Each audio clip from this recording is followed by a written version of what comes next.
Hello, everyone. This is James Song here. Welcome back to the TOEFL show. I have a very special episode ready for you right now as we are moving into a brand new section of the TOEFL test. From today's episode, we are starting TOEFL speaking section. And as you can see, I'm so excited. I cannot wait to get this started because TOEFL speaking is very special section in that it's very dynamic, fast-paced, requires logical and quick thinking. You need to build your summarization skills. To me, it's very fun, dynamic, and enjoyable part in that I'm very confident I have necessary skills to help you improve your score 100%, without a doubt. I'm very confident. That's why I'm so pumped up and I'm so excited to start this TOEFL speaking section. I have been ready for over 10 years. I have been helping students achieve their desirable TOEFL speaking score for over 10 years. And, many students of mine achieve TOEFL speaking score as high as 30 out of 30. I can promise you, you will get the most complete TOEFL speaking lesson ever in the history of mankind. In the history of TOEFL speaking lessons. And this is a promise. Okay. So where do we start?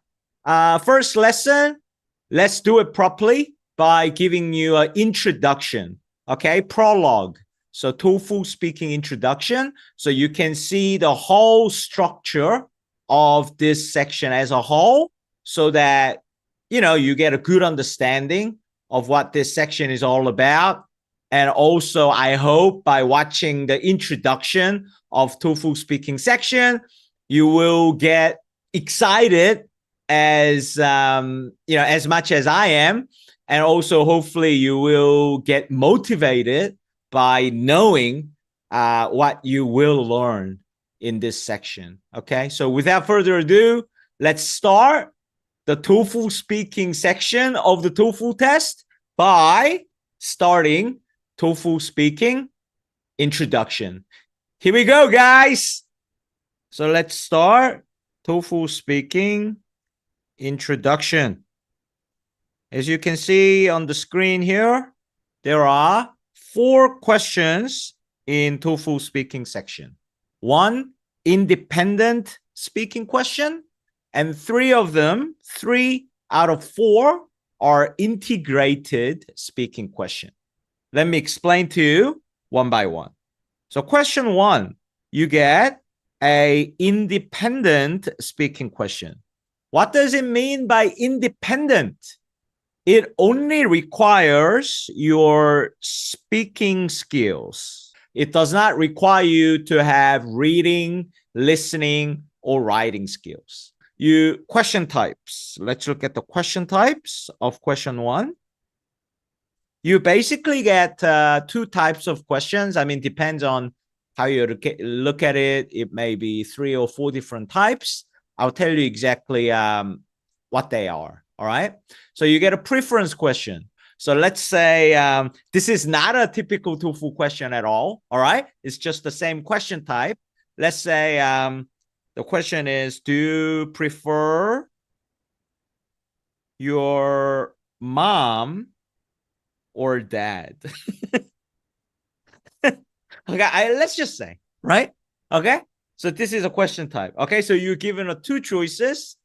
You have to choose within 2 choices. You have to pick one, and you have to explain your answers. Why? Okay, so do you prefer apple or banana? Okay, so you cannot say, actually, I prefer pineapple. You cannot do that. Okay, you get a 0. All right. So sentences may be, different. Some typical TOEFL question could be, some people enjoy studying in their house, okay, at home, but others enjoy studying in the library. Which do you think is better place to study? That's typical TOEFL question, right? So you need to choose one out of two options you're given, okay? You may given 3 choices and choose one, okay? Typical question could be, what is the most important factor when you are choosing a university to attend? Okay. All right.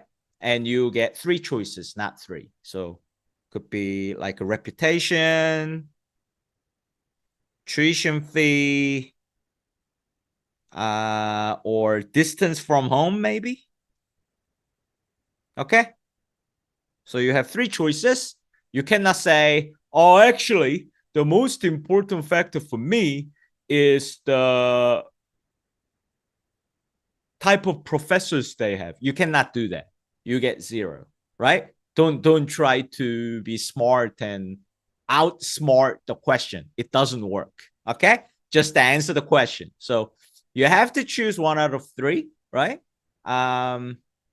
So you have to choose the most important factor when I choose university to attend is whatever out of 3.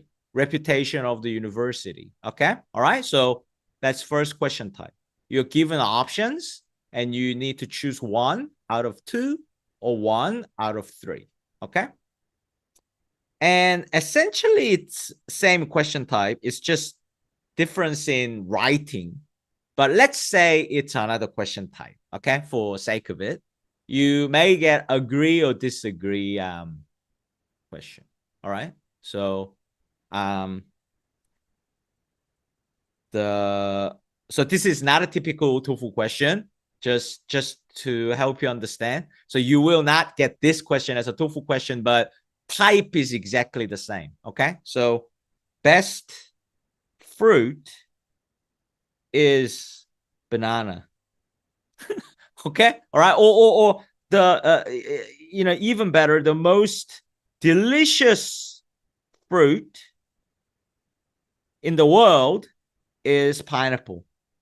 Something like this. I mean, let me exaggerate, try to make it a little more fun, a little bit funny.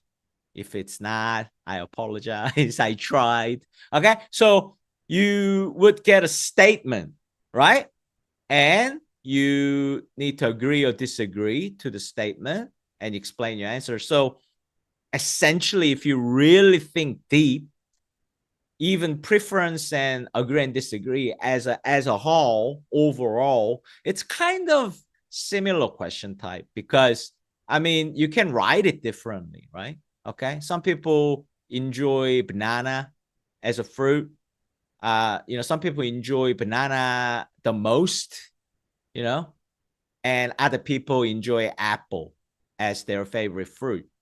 Which one is your favorite fruit? So we can, rewrite the question into preference type if we really want. So essentially it's the same question type, but let me just explain to you as 2 different types. Okay, so you get a sentence and you get a question prompt. Do you agree or disagree to the above or following question? Okay, to the statement, sorry. Okay, and you need to answer the question. All right, so that's question 1. So look forward to that. So obviously we'll tackle from question 1. Okay, so that's question 1. You have 15 seconds to prepare. So this is ridiculous part. Okay, so they read the question, blah, blah, blah, blah, blah. Do you prefer mom or dad? You have 15 seconds to prepare and 45 seconds to give your answer. Stop preparing now. Beep. And you will be given 15 seconds and there will be a countdown stopwatch, right? So obviously, no matter how you look at it, whether you're a native speaker or, total beginner in English language, 15 seconds is very, very short time. All right. No debate there. So, this is one of the difficult, part that we have to overcome. But it's fun if you treat it like a game. And I can help you improve the way you think as well, how you think. Okay. I have so much secret weapons for you. Okay.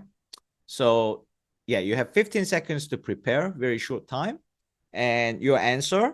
And then they say, start speaking now, beep, and then 45 seconds, stopwatch, counting down. So, this is your answer. So you need to speak on the microphone. If you take the test at the test center, okay, and your answer will be recorded and you will be scored. Okay, so question 1, you need to give your answer in 45 seconds. That's how long you need to speak. Okay,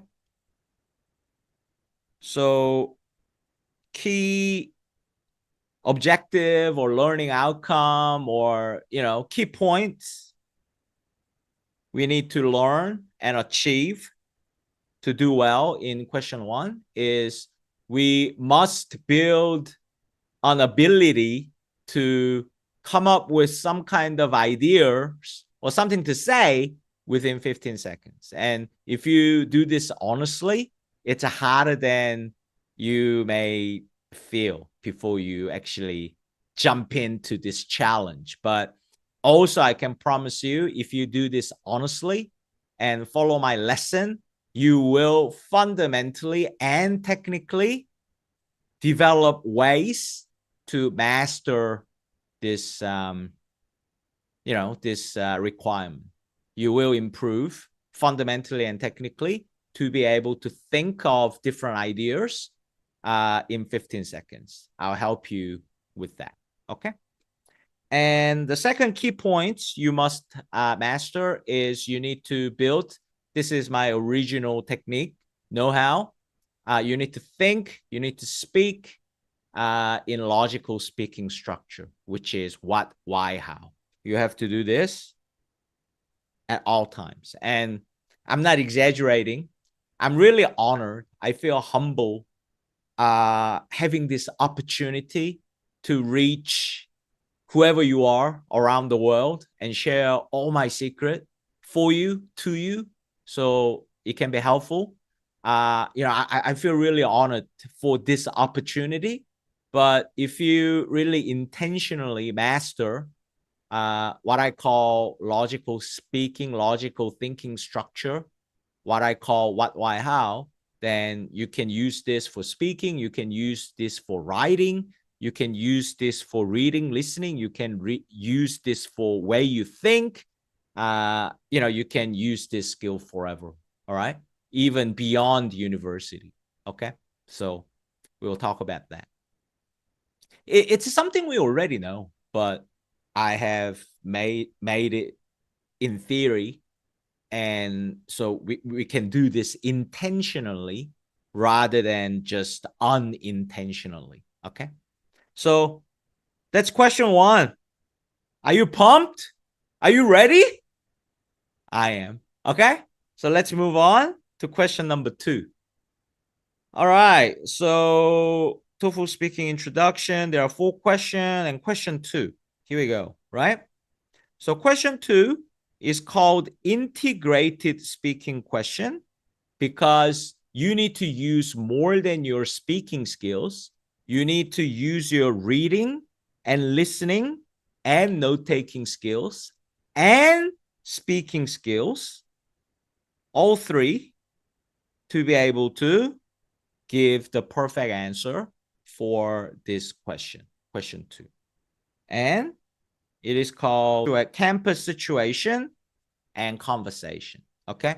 The reason is the context, the situation is related to campus situation, and type of the listening passage you get will be a conversation. So first, you will be given a text reading passage of around 100 words, okay? And you're given 45 to 50 seconds. It's random. I don't know why. Sometimes they give us 45 seconds. Sometimes they give us 50 seconds, okay? It's around 100 words, a little longer, a little shorter. So this reading passage is about campus situation. So it's usually, not always, it can be anything, okay? Anything about campus life. But usually it's some kind of an announcement from some kind of university department. Okay. All right. And you need to read this and actually take notes. You need to do note taking, because after 45 seconds, when the time is over, this time is over to move to the next part, you will not see this passage again, ever. It's gone forever. All right. And when the reading passage disappear after 45 seconds, you will listen to a conversation passage. So two people having a conversation about the reading passage. So let's say university announced they will build a new library, another library. Okay, let's say that was the reading passage. Okay. Then two people will talk about that topic. All right. And one person out of two, it's easy to spot. Okay. In this conversation, agrees or disagrees with the reading passage. So let's say two people are having conversation about university's announcement of building new library. One person out of two will have a strong opinion about this reading passage, about this announcement, and say, oh, I disagree to this announcement. And that person will give reasons and explanation why she or he disagrees. Okay.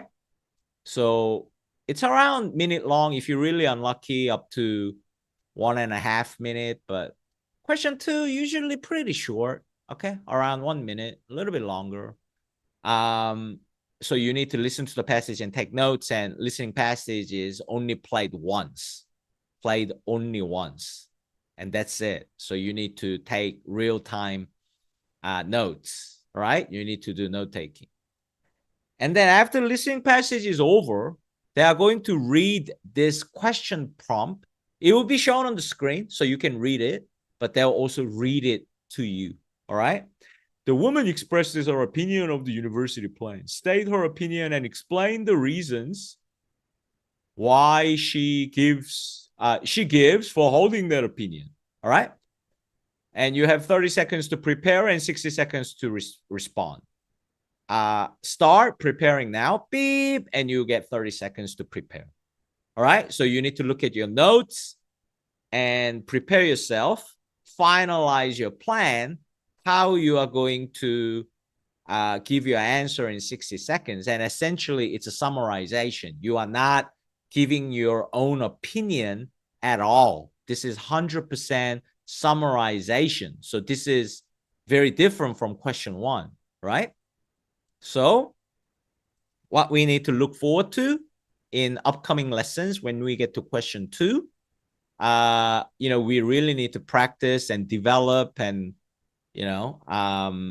have good note-taking skills, real-time note-taking skills on both reading and listening passage. Okay. So this is the key skills.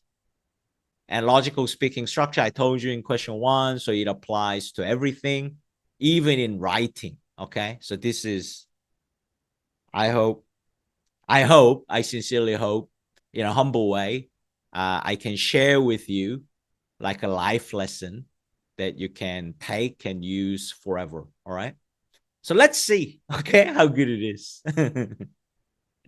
And we need to learn, practice, develop and master summarization skills, because, obviously, even if you have like a good note-taking skills, we may not be able to say everything we have written down. In preparation time, we need to reduce the amount that we can speak, and we really need to develop good summarization skills. Okay, so that's what you need to look forward to when you get to question 2. All right, question 3. Question 3, I'll be really quick, because like a format of the question of question 3 is exactly the same as question 2, except the contents are completely different. Okay, so format is exactly the same. So you get a reading passage and 45 to 50 seconds to read and understand the reading passage, but the contents are different. It's about academic topic, theory, concept. Okay, so they give you this academic topic or theory or concept, and they explain it, right? So it's not a university announcement, all right? It's academic terminology, right? And it will be explained to you in around 100 words or a little longer, okay? And then just like question 2, it will move on to the listening part, okay? And yeah, as you guessed it, it's not going to be a conversation. It's going to be academic lecture given by the professor about this topic. Okay, so let me give you a quick example. Let's say, I don't know, I cannot think of anything right now, but let's say reading passage was about demand and supply. I don't know whether this is a good example or not, sorry. Okay, so reading passage in 100 words defined what demand and supply means in economics. Okay, and then professor will give a lecture and give example and give explanation about this theory, demand and supply. Okay, so it's like lecture listening passage, but a lot shorter. Okay, so listening passage will be around 1 minute to 1.5 minutes long, little shorter or a little longer. I mean, if you're lucky, you may get a real short passage like 1 minute. All right, if you're really unlucky, you could get a passage as long as 90 seconds. Okay, around there, right? So exactly the same as question 2 in format. Okay, so you need to take notes, and after listening is played, they give you the question prompt. You can see on the screen, as well as they read it out to you. So for example, if the theory was the flow, okay, this must be like academic terminology, academic theory. And the question is, explain flow and how the example used by the professor illustrate the concept. So this is a question you need to answer. So it's a listening base. You use the reading passage, but essentially, if you have to choose one, basically what you're doing in question 2 and 3 is that you are summarizing the listening passage, and you may need to use some part from the reading passage, of course, but most part, you're basically summarizing the listening passage. Okay? Yeah. So just like question 2, you get 30 seconds to prepare, 60 seconds to speak, same format. Okay? So the key points, learning objectives are the same. You need to develop good note-taking skills for both reading and listening passage, but this time it's going to be a little bit difficult, more difficult than question 2, because it will be based on academic nature. All right. And yeah, I'm going to stop talking about this. And this I already told you in question 2. Okay, so summarization of listening mostly and use a little bit from the reading is essentially what you need to do to answer this question. All right. So last but not least, question 4 to end this introduction. So question 4 is also integrated speaking question, but it's a little different in format from question 2 and 3. This time, this question will hit you with the listening passage without giving you anything. They'll say, listen to the passage and just hit you, right? And it's academic lecture provided by the professor. Very similar, if not the same style of the listening passage as your lecture listening passage. All right? Very similar, if not the same. Okay? But it's a lot shorter. Okay? So usually if you're really lucky, you may get really short passage like 1.5 minutes or 1 minute 40 seconds, something like that. And if you're really unlucky, you could get like monster passage as long as 2.5 minutes or even a little longer than that. Like it really depends. It's quite random. So on average, you get a passage around 2 minutes long. So they'll play this listening passage. Okay. So you need to take notes and that's it. You need to answer the question. They'll give you the question after the listening passage immediately. Okay. So it will be shown on the screen and you need to, they'll read it out to you as well. Okay. So using points and example from the talk, describe the 2 different definition of tools. So probably listening passage was about tools in academic context. Okay. Given by the professor. All right. And then they'll tell you you have 20 seconds to prepare and 60 seconds to speak. Start preparing now. Beep. And the difference is they make it a little harder for you. Aha. Okay. Since you don't have a reading passage to prepare, I'm going to give you less time to prepare. So you only have 20 seconds to prepare, which is obviously very short time. Okay.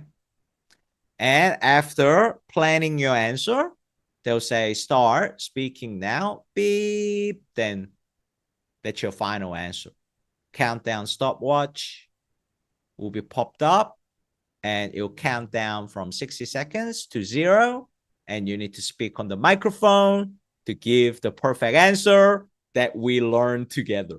All right. I'm so pumped. I'm ready to go. Okay. I hope you are as well. So I think I've given you a comprehensive overview of TOEFL speaking section of the TOEFL test. And I hope this motivate you and, help you appreciate we're going to learn something really fun and valuable in future classes. So that's it for today. That was TOEFL speaking introduction. Please keep watching, stay tuned, and I'm truly honored to have this opportunity to, give my lessons to whoever wants it all over the world. I hope you enjoyed it, and I hope it's very clear in your mind what you need to do, and I really hope you are motivated to watch next episode and start learning TOEFL speaking. And, I will be ready to give you the best class that I can give to help you learn and master the TOEFL speaking section from the next class. Thank you for watching, and please subscribe to my channel if you haven't done so that you don't miss any episode. And I hope to see you in my next class. Start covering actual learning materials of TOEFL speaking. Thank you, guys. See you in my next class. Hello, everyone. This is James Song here. Nice to see you. I hope you're well. Welcome back to my video. Today, we're covering speaking section of the TOEFL test. And as you can see, we are doing question one type question of the speaking section of the TOEFL test. So without further ado, let's get started. Question one, as you may remember, it's called independent task because there is no listening involved, or there is no large reading passage involved. It's just a quick question, and you are asked to express your own opinion. So notice, you are expressing your own opinion, which means there is no right or wrong answer, because you're expressing your own opinion. But you know, there are better answers and worse answers. Okay, some good answers and bad answers, because you have to answer the question, you have to be relevant, and you have to be logical, and you have to give detailed contents. You know, your contents need to be detailed to get the full score. Okay, so let's have a look. Let's have a look at the question. Some people prefer to learn about current events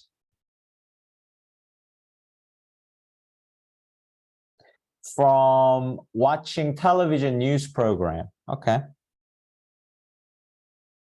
Others prefer to read about current events in newspaper or on the internet.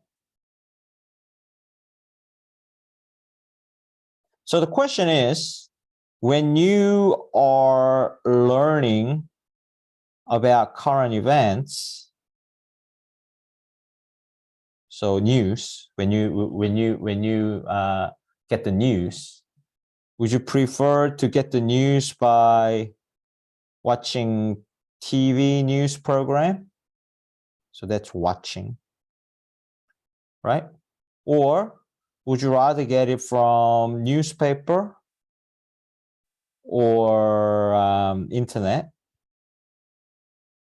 by reading the news, right? And you need to choose one.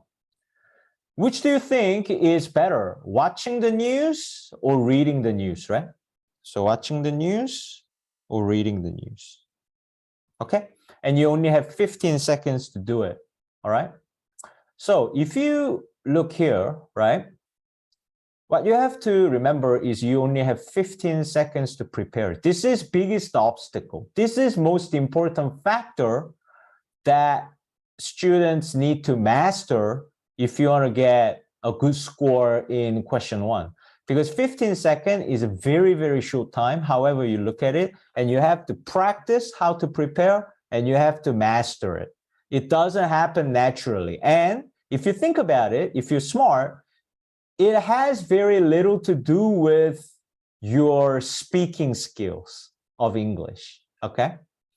We need strategy, we need skills, right?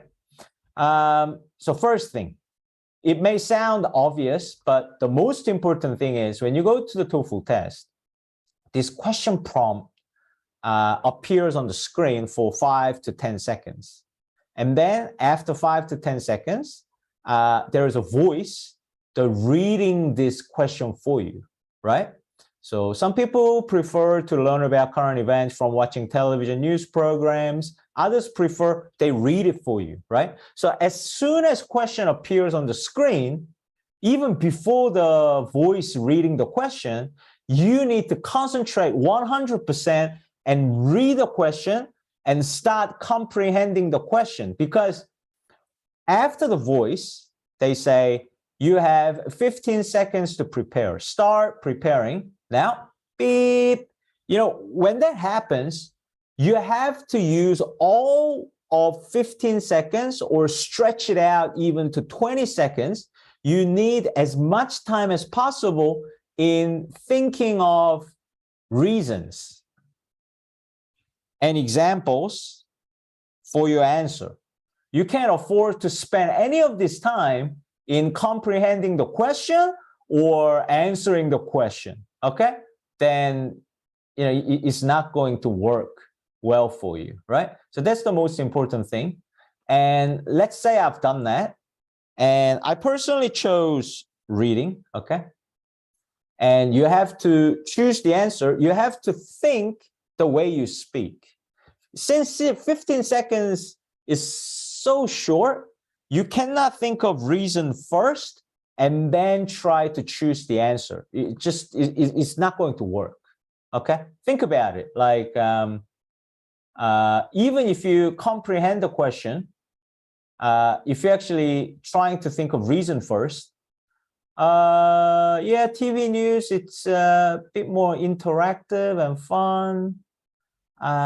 Newspaper, I can read whenever I want. See, you haven't even decided, right? So it's not going to work, right? You don't have 5 minutes to think of 2 reasons here, 2 reasons here, evaluate both reasons for both sides and choose one. It's just not going to work, okay? So just choose the answer without the reason, almost based on your instinct, and then think of reason afterwards. Just like how you are going to speak. You need to think the same way you are speaking because you only have 15 seconds, okay? For me, I thought reading the news, okay? And because I get more detailed information, and it's more convenient, okay? And if you chose watching the news, maybe your reason may be something like it's more fun because it's interactive, you know, and maybe it's easier to understand, right? Of course, if you are able to do it, then you could brainstorm the examples or explanation. So you give reasons and you need to provide example or explanation to back up your reason, okay? So 15 seconds, it's really short. So when I read, if I come up with like example, when I read some newspaper, I get more stories, longer and more in depth, the stories I read, right? So these would be the explanation or example to back up my reason, right? Okay, so I chose reading the news. First reason is that, okay, I get more detailed information. And this is my example, right? When I read New York Times newspaper, usually there are more stories and each story is longer and more in depth. So I get more detailed information than watching TV news like CNN, something like that, right? And second, yeah, I can read whenever, wherever I have a little bit of time. And I might do a compare and contrast here and say, if I want to watch TV news, then I have to be available at certain time in front of TV. I have to set the time and make myself available to watch that bulletin, news bulletin. Okay, so it's not very time efficient, right? Something like that. And you might not be able to say all of that, of course. You only have 45 seconds to respond, right? And fun and interactive, because, you know, you can see announcer presenting the news rather than you just reading on your own. And there are videos and pictures. So it's a bit more fun, less boring than just reading the newspaper, I guess. And it's easier to understand, but almost for same reason, right? or you might put an example there, just put in a context, a situation, make it up, you know, volcanic eruption or riot, you know. I couldn't really understand because newspaper only had words, so I couldn't see how serious it was. But when I saw the TV news, compare contrast, right? I could really understand how bad it was because there was a video and pictures of the riot. So it just helped me understand something like that, right? And the trick is, of course, this is a class. So I am giving you the perfect answer and how to prepare for it. But to do it in 15 seconds, it may not be possible. So let me wrap this up, okay? So if you improve your skills so much so that if you are able to brainstorm until your examples or explanations, realistically, it may be something like this. Yep, I like reading the news better because it's more detailed, like newspaper. Stories are more in-depth and longer than TV news. And more convenient. I can read whenever, wherever. But TV news, I can't. That's all you can do in preparation time. Okay? And then you have to make full sentences and you know, you have to kind of make it a little better in your real response time in 45 seconds, okay? Or realistically, it's okay. I mean, even for me, sometimes it happens when I take the test. Some questions or sometimes, for some reason, no matter how hard you train, since 15 seconds is so short, you may be able to just come up with 2 reasons, okay? And 15 seconds may be gone and you didn't have enough time to brainstorm the example or explanation within that 15 seconds, but that's perfectly okay, all right? You just have to really focus on the reason that you thought of. And when you respond, I mean, it may be hard, but it can be done, you know? You just need to create a quick example or detailed explanation, like logical explanation, explaining why you think this way. Why do you think this is a reason? Okay, why? So how reading newspaper, you get more detailed information, like how. Okay, so really focus and you know, come up with 2 or 3 sentences, even 2, 1 or 2, right there when you speak, okay?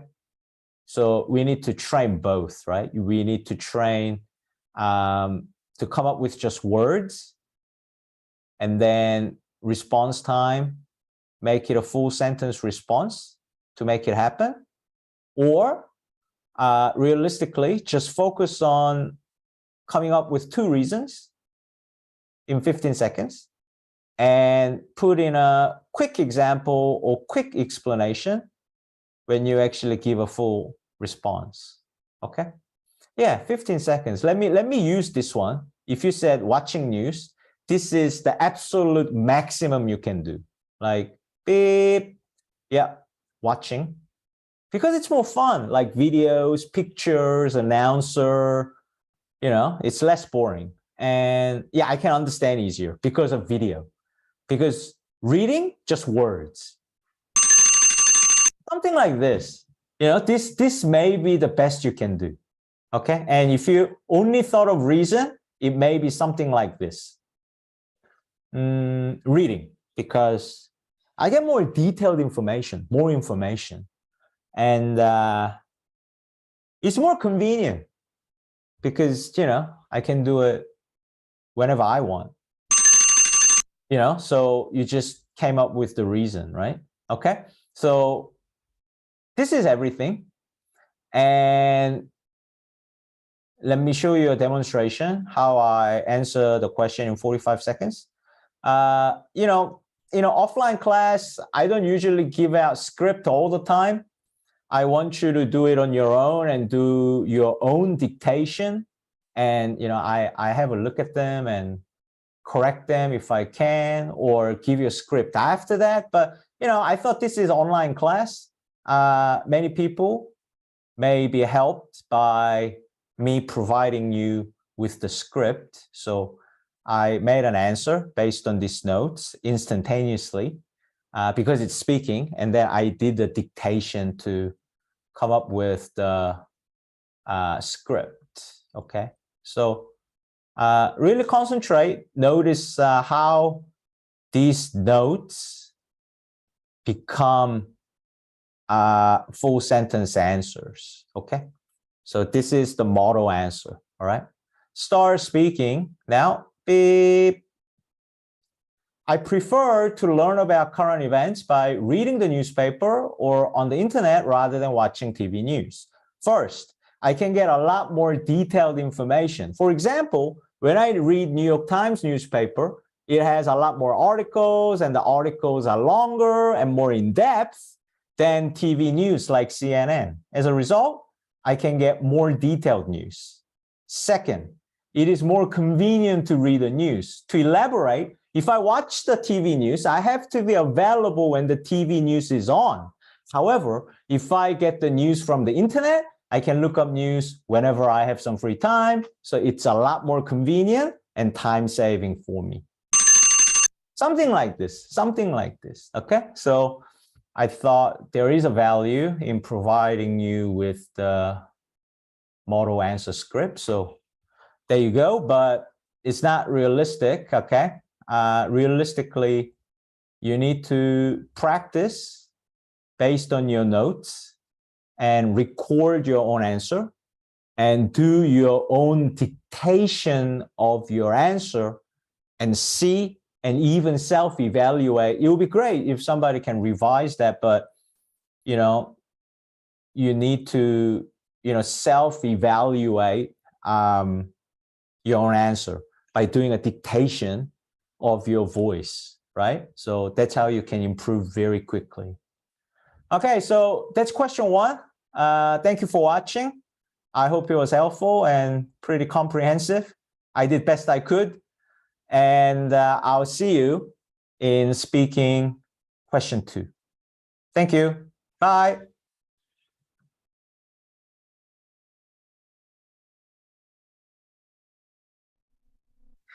Hello, everyone. This is James Song here. Welcome to this video. Today we are covering question 2 of the speaking section of the TOEFL test. So without further ado, let's get started. All right, so as you know, question 2 is one of integrated tasks in speaking section, which means question 2, 3, 4 are integrated tasks. Just question 1 we covered already is the independent task. It means we are just summarizing the information that are provided to us, whether it's listening or reading, okay? So our job is to summarize, not express our own opinion. In fact, if we express our own opinion, we'll get deduction in our score. All right. So question 2, let's have a look at it.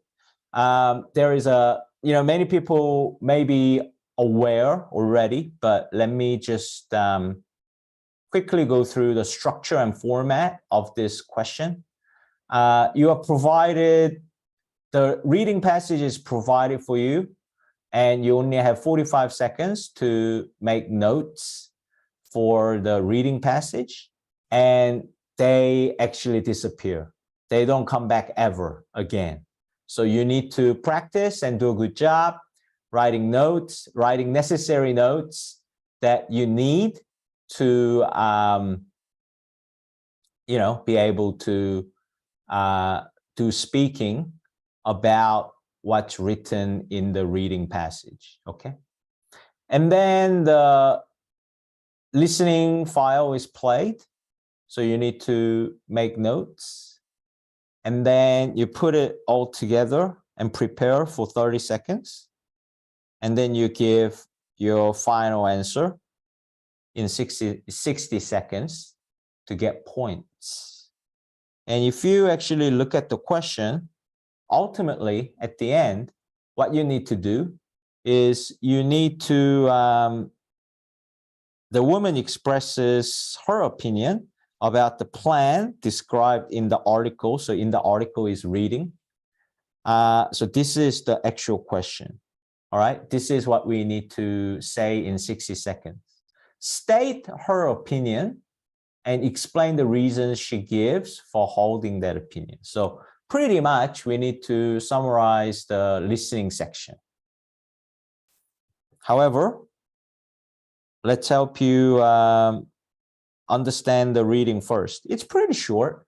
Today I won't, so it's 45 seconds in real test that we need to write notes on the reading, but I won't do it in real time today because since this is a speaking lesson, I just want to be thorough and comprehend the reading passage with you, sentence by sentence. So in other videos, I will try to show you what you need to do in real time, but not today, okay?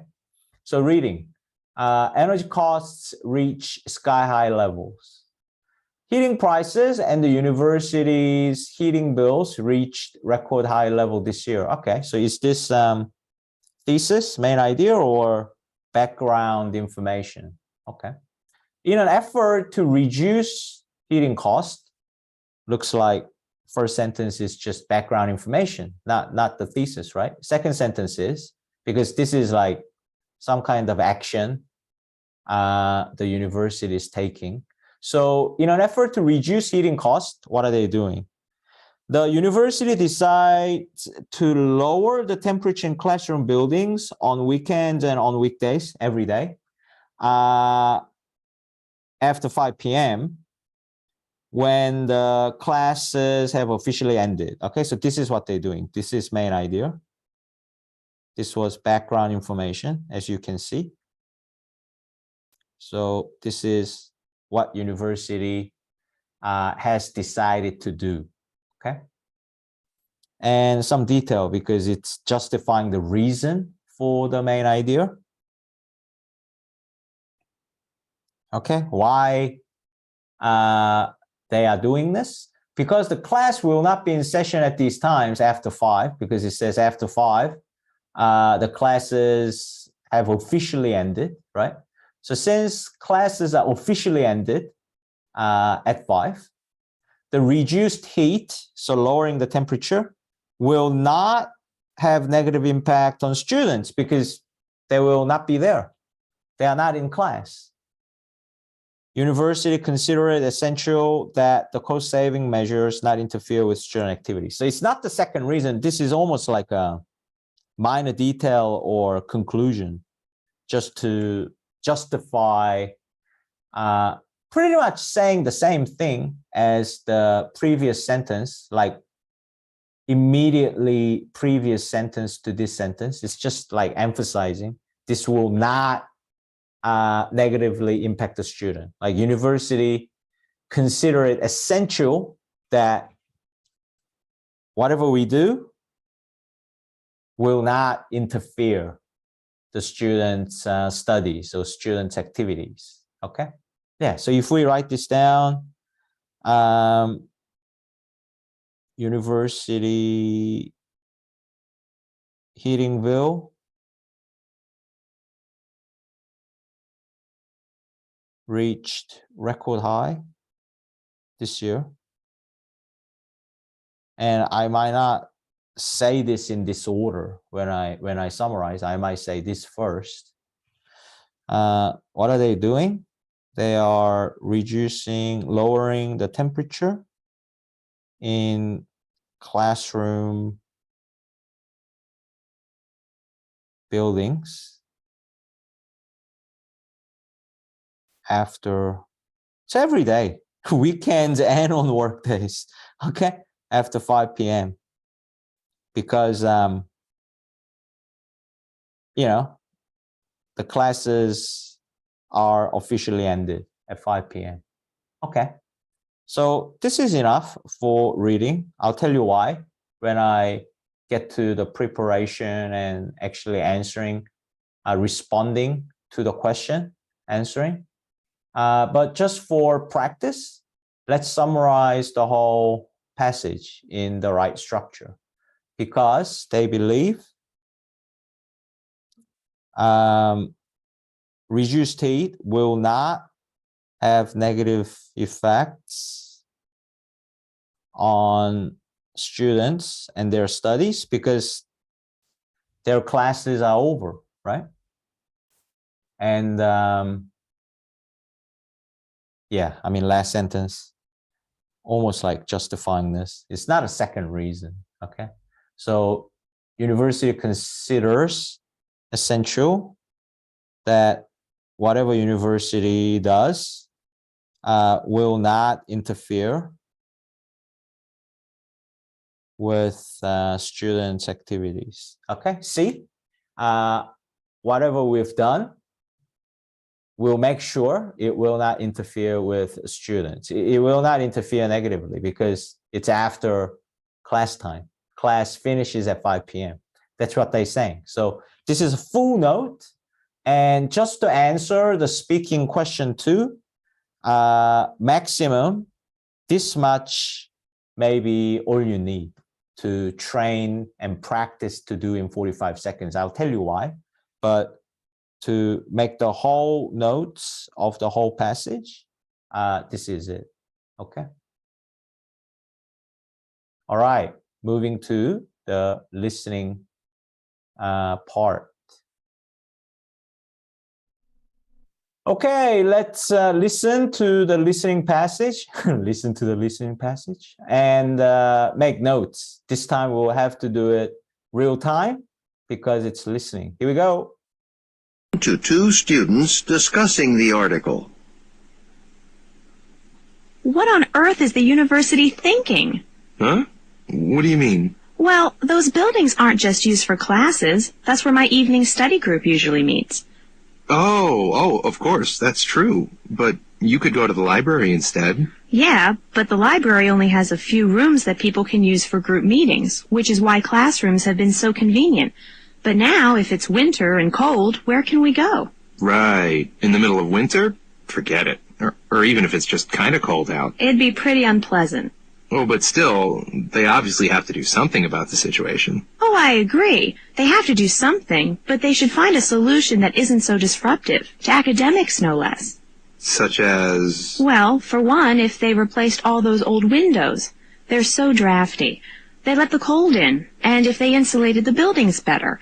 These are really old buildings. Charming, but not at all energy efficient. Yeah, you're probably right. There are some really basic improvements they could make that'd make a huge difference in the long term, that could solve the problem and still leave us somewhere to study. Yeah. There you go. Okay. So listening passage, let's just go through it. The woman is strongly against it. She's like, what is university thinking? So a little bit indirect, not direct, but woman expresses her opinion about the plan described in the article. So, she is pretty much saying like, is university gone mad? Are they gone mad? Like, are you crazy? Kind of thing. So, obviously disagrees with the decision and it shows again and again. Okay. So the first reason is that she believes classroom buildings are not just for classes. She has the evening study group there, right? And since library only has few rooms for the meetings, using classroom buildings, for meeting or evening study group has been so convenient for her, right? And the second detail, now it's winter and it's really cold, so she has nowhere else to go students have nowhere else to go for the meeting or study group. Okay.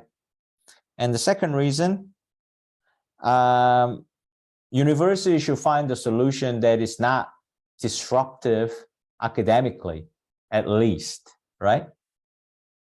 And first detail. So this is the perfect structure, guys. Probably 90%, at least like 85% to 90%, you know, pretty much 100%, right? Integrated speaking and even integrated writing, okay? The listening section, the way to get the perfect score is you need to, the body paragraph, you need to have the main idea, the body topic sentence, and 2 details. Topic sentence and 2 details. Most of the TOEFL integrated tasks, listening passage is structured this way in integrated speaking and even integrated writing, okay? So if we can summarize topic sentence and 2 details, we are in a good shape, okay? And the second reason is that university should come up with a solution that is not disruptive, at least academically. And she suggests, first detail, university can replace all the old windows that let the cold in, and replacing the window will better insulate the classroom, right? And there's one minor detail, almost like a conclusion. Not the second reason. She say, you know, there are many basic improvements that university can make that will have a long-term difference to solve the problem. Okay, without disrupting the students academically, or, you know, solve the problem without taking away the space to study. Yeah. Okay, so that's how you answer. Right, we're done. So we just need to deliver the perfect answer. So how do we do that? We have 30 seconds preparation time. We need to use the preparation time properly. The best way to use this is we try to very quickly, we don't have time to make a full sentence, but in words, if we can, try to do it very quickly, cover the whole answer we need to give in words. Trust me, guys, if you practice this way again and again and again and again, it will help you improve so much, so quickly, because you get to the level where you are almost answering it twice by, you know, practicing once and then giving your real answer later, okay? And also, you have the attitude that, okay, I covered everything, I got this, and all I have to do is put this in full sentence, then I'll get the perfect score. You will get to this level if you practice this way. So the way you practice is just go through the whole answer, and you might not be able to do it in 30 seconds first, but if you practice again and again, you eventually get there, okay? So like university reached the record high level heating cost. So to reduce this, they decided to reduce the temperature in classroom building after 5. Woman says no, because not just for classroom, it's cold and winter, nowhere to go, disruptive academically, replace window, better for insulation. And there are many basic improvements that can make big difference in long term. Okay, I got this, I got this, I got this, right? So this is how you do it, okay? And it doesn't happen when you do it first time, but you know, you need to practice this way. Yeah, this is the best way. I invented, actually. Okay. Sorry. So, and then, you know, you have this attitude, okay, let's calm down, deep breath. And all I have to do is say that in full sentence, okay? So I have a script ready for you again for this question as well. So just, really look at the relationship my answer has with the notes we wrote together, okay? And just see how that fit together, okay? So obviously in reality, I won't be reading out the script, or I won't be able to type the full sentence. Of course not, it's a speaking test. So this answer need to come out from the notes we have written, okay? So let's go. According to the reading passage, university decided to lower the temperature in classroom buildings on weekends and work days after 5 p.m. when the classes are not being held to reduce the heating cost. See, I told you. So here,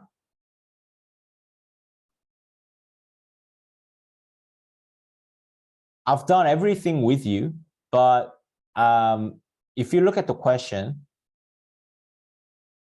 it doesn't say, like, explicitly summarize the reading part. It doesn't say that at all, okay? So what we need to do is state her opinion, listening, explain reasons she gives for holding that opinion, listening. So all we need to do for the reading is to give the context. This is a situation, and this is the university's plan. Because we need to talk about what she feels about the university's plan. So all we have to give is the main idea of the reading passage. We don't have to give the details or reasons why I have done that. You can say it, there's no deduction. If you feel you have enough time, you can say the reasons or details of the reading, but it's not necessary to underscore. That's all I'm saying. And my students, offline classes, and myself, we achieved the full score, perfect score, many times. For question 2 and 3, I and my own students only say the main idea of the reading passage, okay?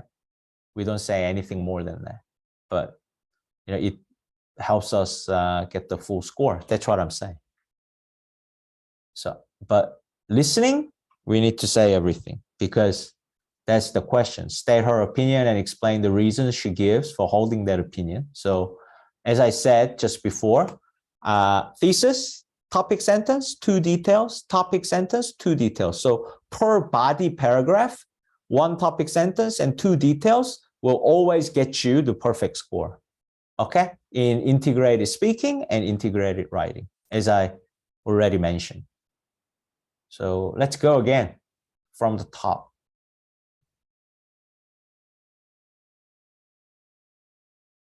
According to the reading passage, university decided to lower the temperature in classroom buildings on weekends and workdays after 5 p.m. when the classes are not being held to reduce the heating cost. The woman in the conversation disagrees with the university's decision. First, classroom buildings are not just for classes. The woman uses them for her evening study group. Library only has few rooms, and since it's very cold in winter, she feels that she has nowhere else to go. Second, university should find a solution that is not disruptive academically for the students. For example, university can replace all the windows to make the building better insulated. Like this, there are basic improvements that university can make to make a big long-term difference to solve this problem without being disruptive academically. So something like this, okay? Doesn't have to be word for word, but something like this will earn you the perfect score, okay? And this, obviously, as you know, need to come from the notes instantaneously, because it's a speaking test, okay? You need to say something like that I shown you a script for, from the notes. So that's another practice you need to do. And you must record your answer and do the dictation of your own answer by listening to your answer multiple times. And you should practice to actually do your own self-evaluation to the level at least correcting basic grammar by yourself. Actually, this is the best way to improve. Okay. All right, so that's question 2. There you have it. Thanks for watching my video. I hope this was helpful, and let's keep studying together and keep working hard, and let's improve our TOEFL score together. And I'll see you in my next video when I'm covering question 3 of the speaking section. Okay. Thank you very much, guys. Bye for now.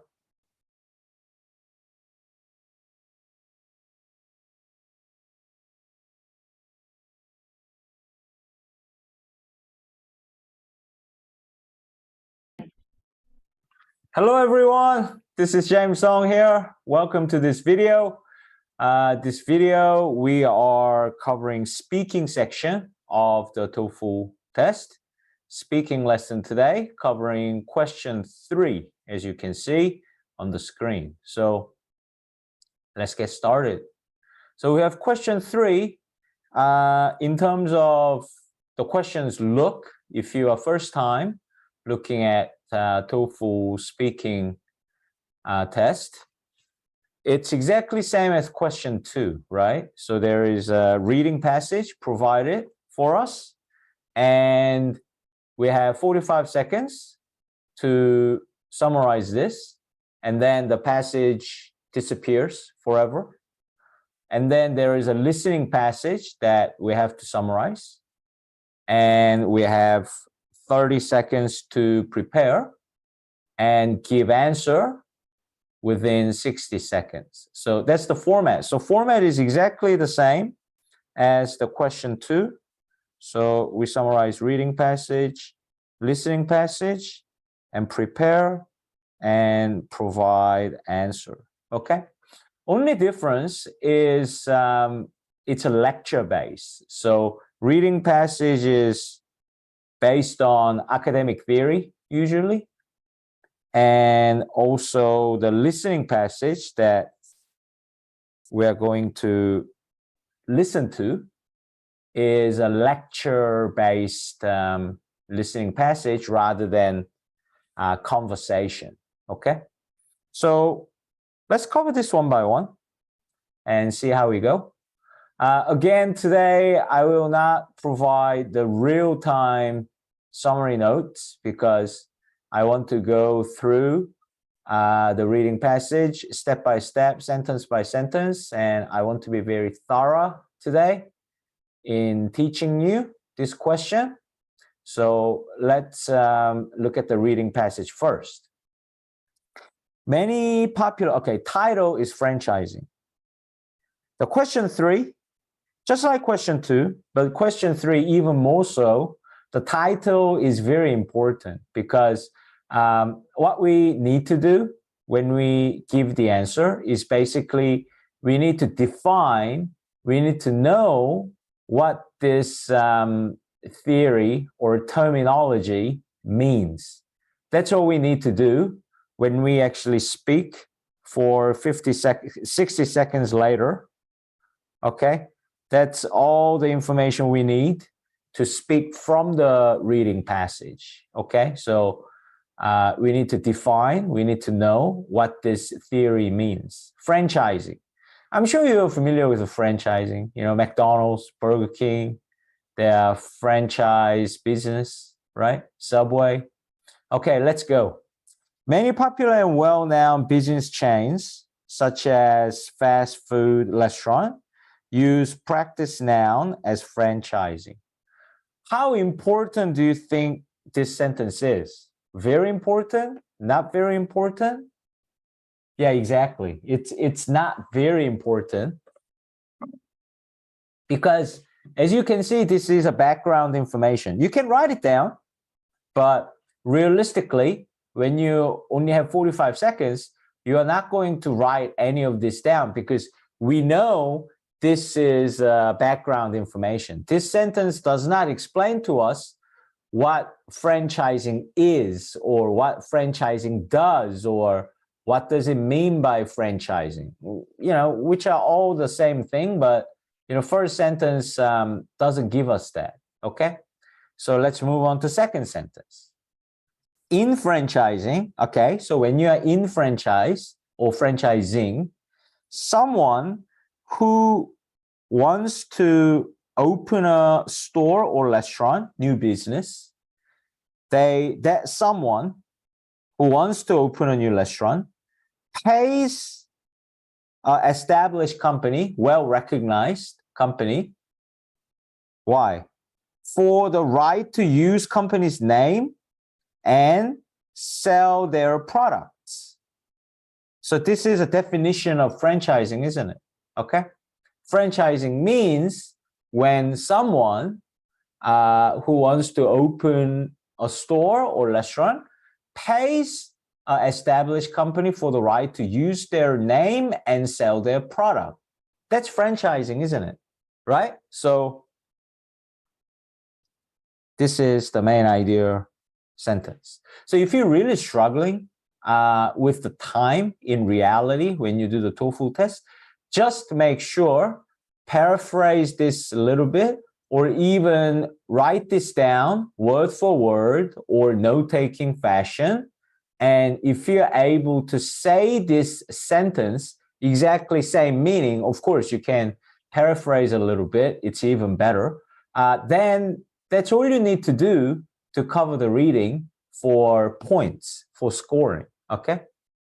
But what I'm going to tell you is that even if you don't use it in your speaking answer, if you actually summarize or at least read and remember 2 points that is supporting main idea, then it's going to really help you, because usually pretty much over 90% of the time, the listening passage's main paragraph, body paragraph, will be based on this part of the reading passage. It will discuss regarding this part. So what I mean is, let's say franchise is when someone pays an established company to use their name and sell their products when you open a new restaurant or store, or when you open or when you start a new business. Okay, so this is a must. You must be able to accomplish this in 45 seconds to get the full score. And when you become really good, you should be able to write quick notes on the rest of the reading passage to help you when you listen to the listening passage, or at least even read it. Okay, so you have some kind of ideas where this question is going.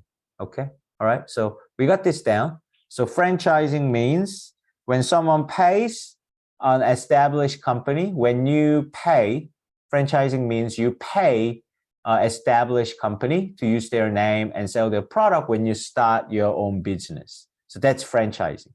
Or when you start a store or restaurant, whatever, okay? And let's read the rest of it, and I'll show you how closely it's related to what you need to understand in the listening passage and how much help you are going to get by understanding this part before you tackle the listening.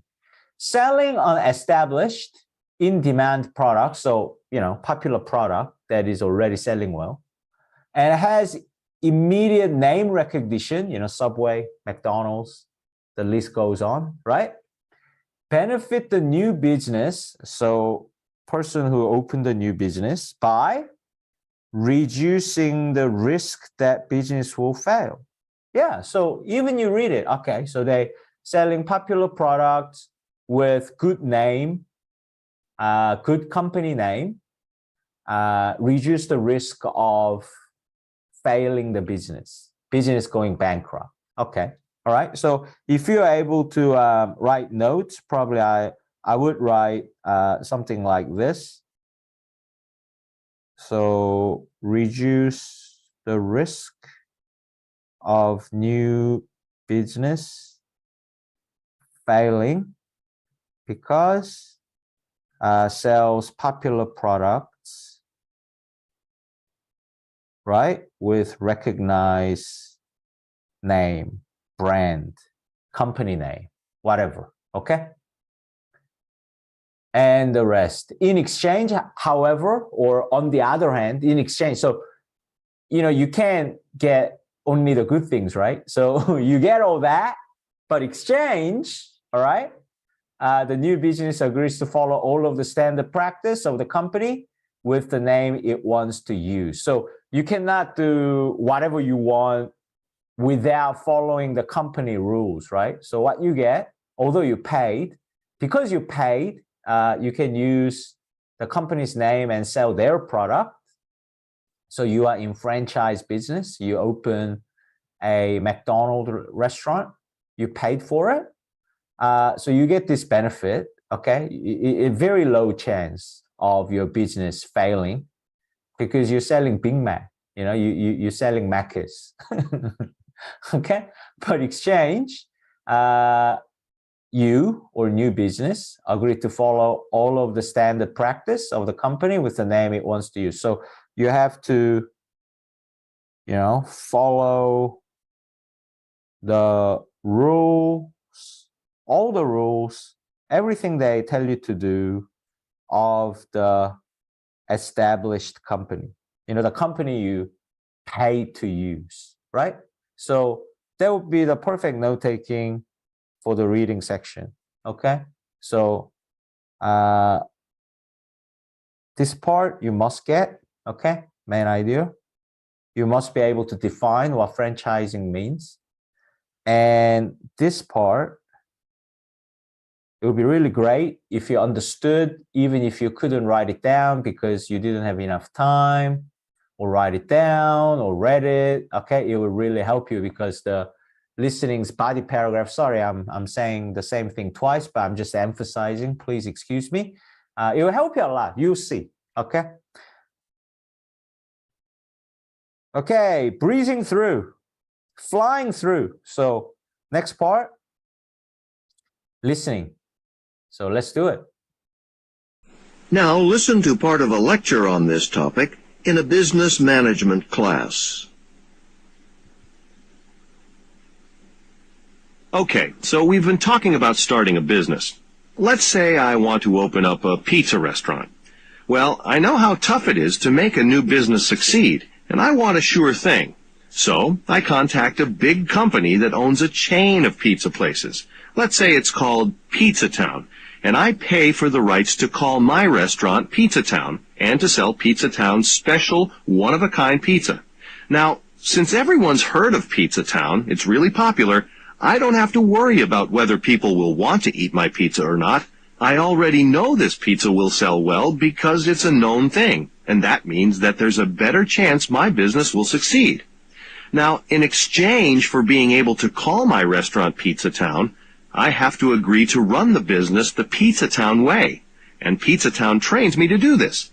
They show me how to do everything, how to make my pizzas taste like Pizza Town pizzas, how to advertise, even how to make my store look like a Pizza Town.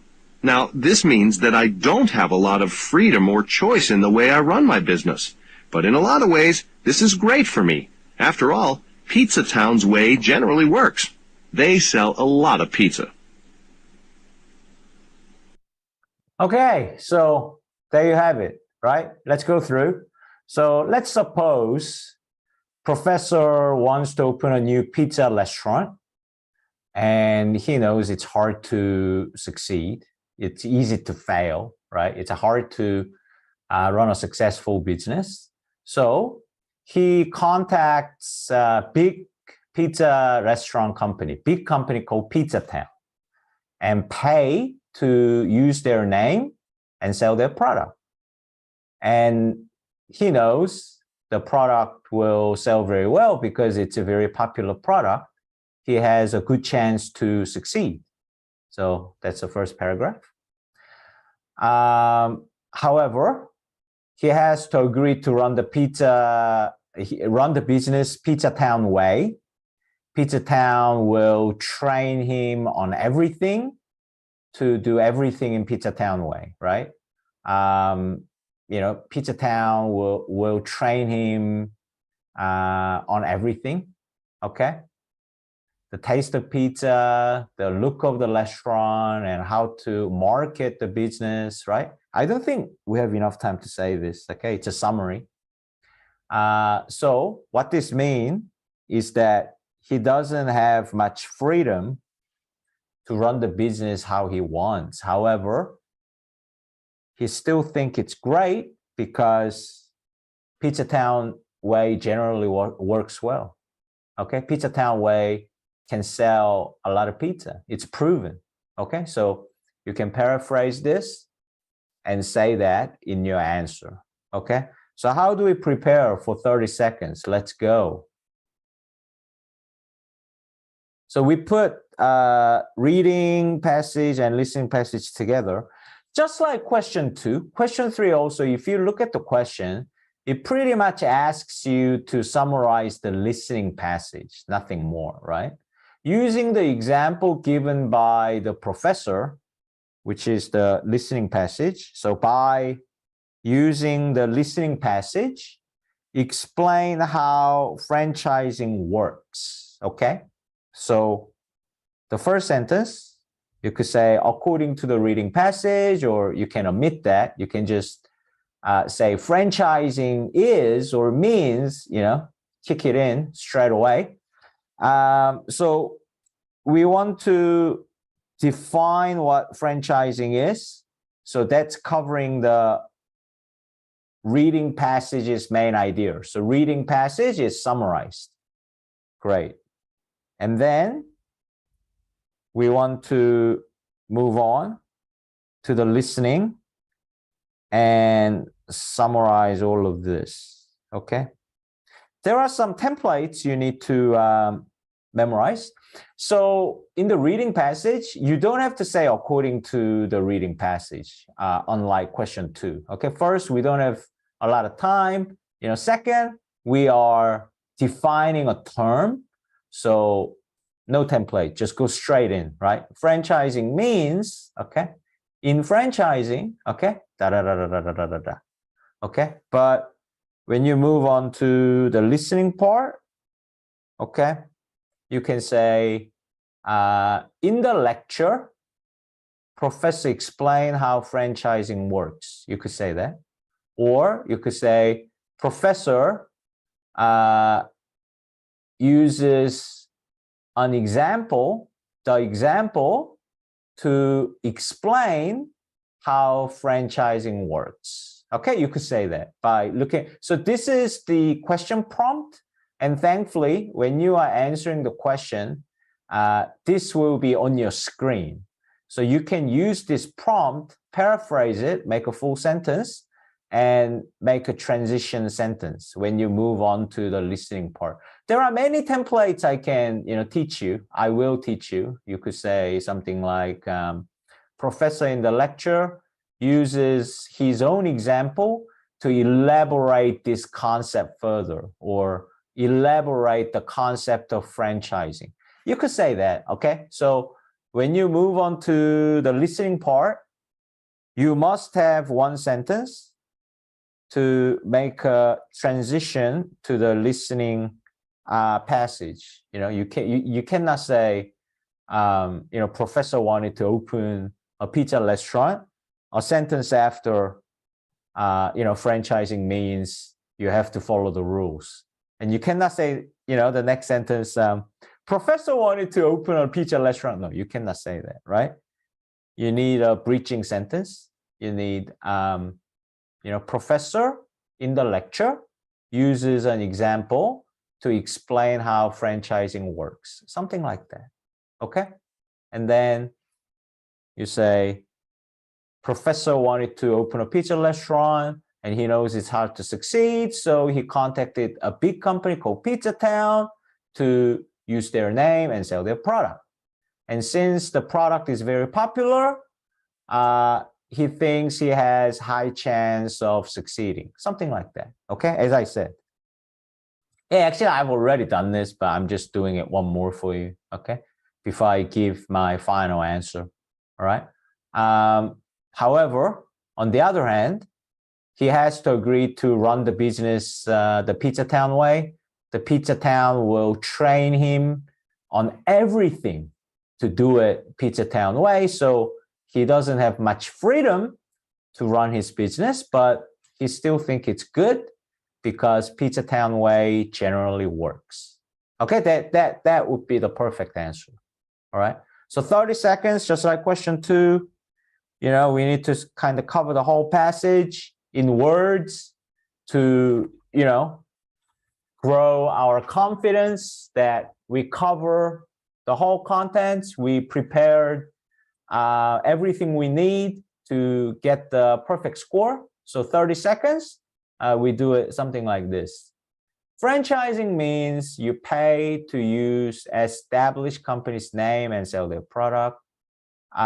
Professor wanted to open a pizza restaurant, call the big company Pizza Town to use their name and sell their pizza because it's popular, but has to agree to run it Pizza Town's way, and they will train him to do everything. So no freedom, but still okay. He will sell a lot of pizza.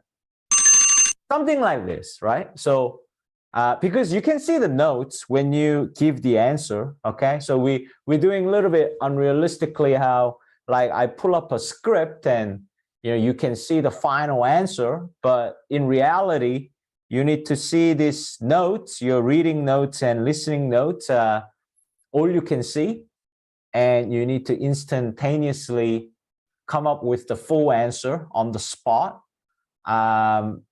So, you need to practice speaking a full sentence by sentence, and building up your answers from beginning to the end when you are actually practicing your own answers to have more realistic practice. Okay. So yeah, today, still early days, right? I wanted to give you a script and kind of give you the model answer rather than show you on the spot without a script. So here we go.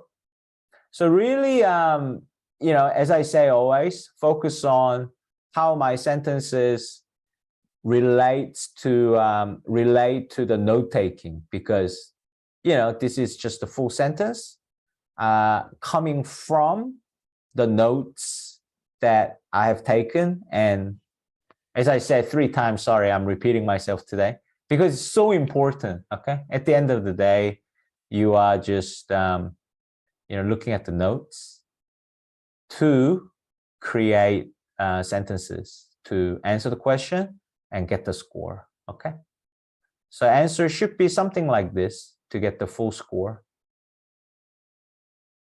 Franchising means you pay an established company for the right to use their name and sell their product when you open your store or restaurant.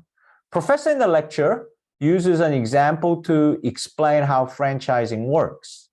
Suppose professor wants to run a pizza restaurant. He knows it's very hard to succeed, so he contacts and pays the big pizza company called Pizza Town to sell their products and use their names. He knows Pizza Town's pizza is popular, so he has a better chance to succeed. However, he has to agree to run the restaurant in Pizza Town's way. He will be trained to do everything in Pizza Town's way. So he doesn't have much freedom to run his own business, but it is still good because Pizza Town way generally works very well. Something like this. Okay, it's quite rare. I have 5 seconds left. Like, I'm right at the dot 1 second left or 60 seconds, because question 3 and 4, we don't have a lot of time, okay? Yeah, so if you give the perfect answer, and if you give like a similar length of the answer as what I have shown to you, probably, you know, you have like 1 second left or right at 60 seconds. Okay, so there you have it. This is a model answer. And if you give something like this, you get the perfect score. So that's question 3. Well done, everyone. And, you know, I mean, of course, thank you for watching this video. I really appreciate it. I really appreciate we have opportunity to study together. And I'll come back with the next video. And obviously, I hope you know, come back and study question 4, last question of the speaking section. Thank you, guys. Have a great day.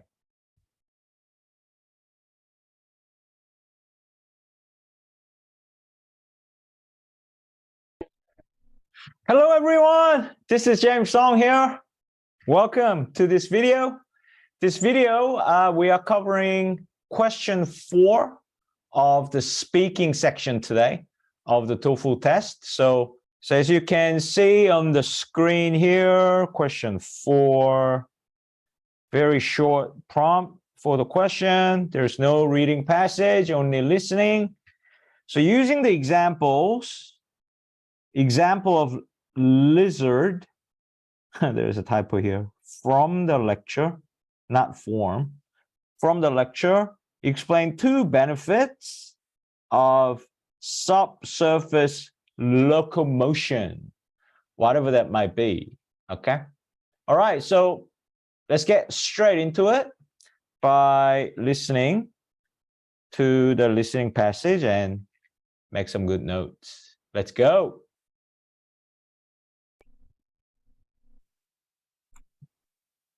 Listen to part of a lecture from a biology class. When we humans walk from place to place, we move on the Earth's surface, across the Earth's surface. Many animals, of course, do the same thing. Horses and dogs and cows and so on all move on the surface, across the surface of the Earth. But there are also quite a few animals that have the ability to move from place to place underground, beneath the Earth's surface. This moving around underground is known as subsurface locomotion. Subsurface locomotion has a number of benefits. One benefit of subsurface locomotion is that it enables animals to minimize their exposure to extreme temperatures. This is very helpful for animals that live in areas with harsh climates, where it could be very dangerous to spend large amounts of time on the surface. For example, in the Sahara Desert in Africa, there's a type of lizard that's able to move beneath the surface, through the sand, very quickly. Because this lizard can move so easily and so quickly underground, it doesn't have to travel on the surface, where it would be exposed to dangerously high temperatures. Another benefit of subsurface locomotion is that it can help animals capture prey. That's because animals on the surface can't see predators that are approaching underground. Our lizard in the Sahara Desert is, again, a good example. The way it works is, when an insect is walking nearby on the surface, it produces very subtle vibrations in the sand. When the lizard senses these vibrations, it moves very quickly, underground, where it can't be seen, toward the source of the vibrations. It then suddenly pops up right under the insect and catches it completely by surprise.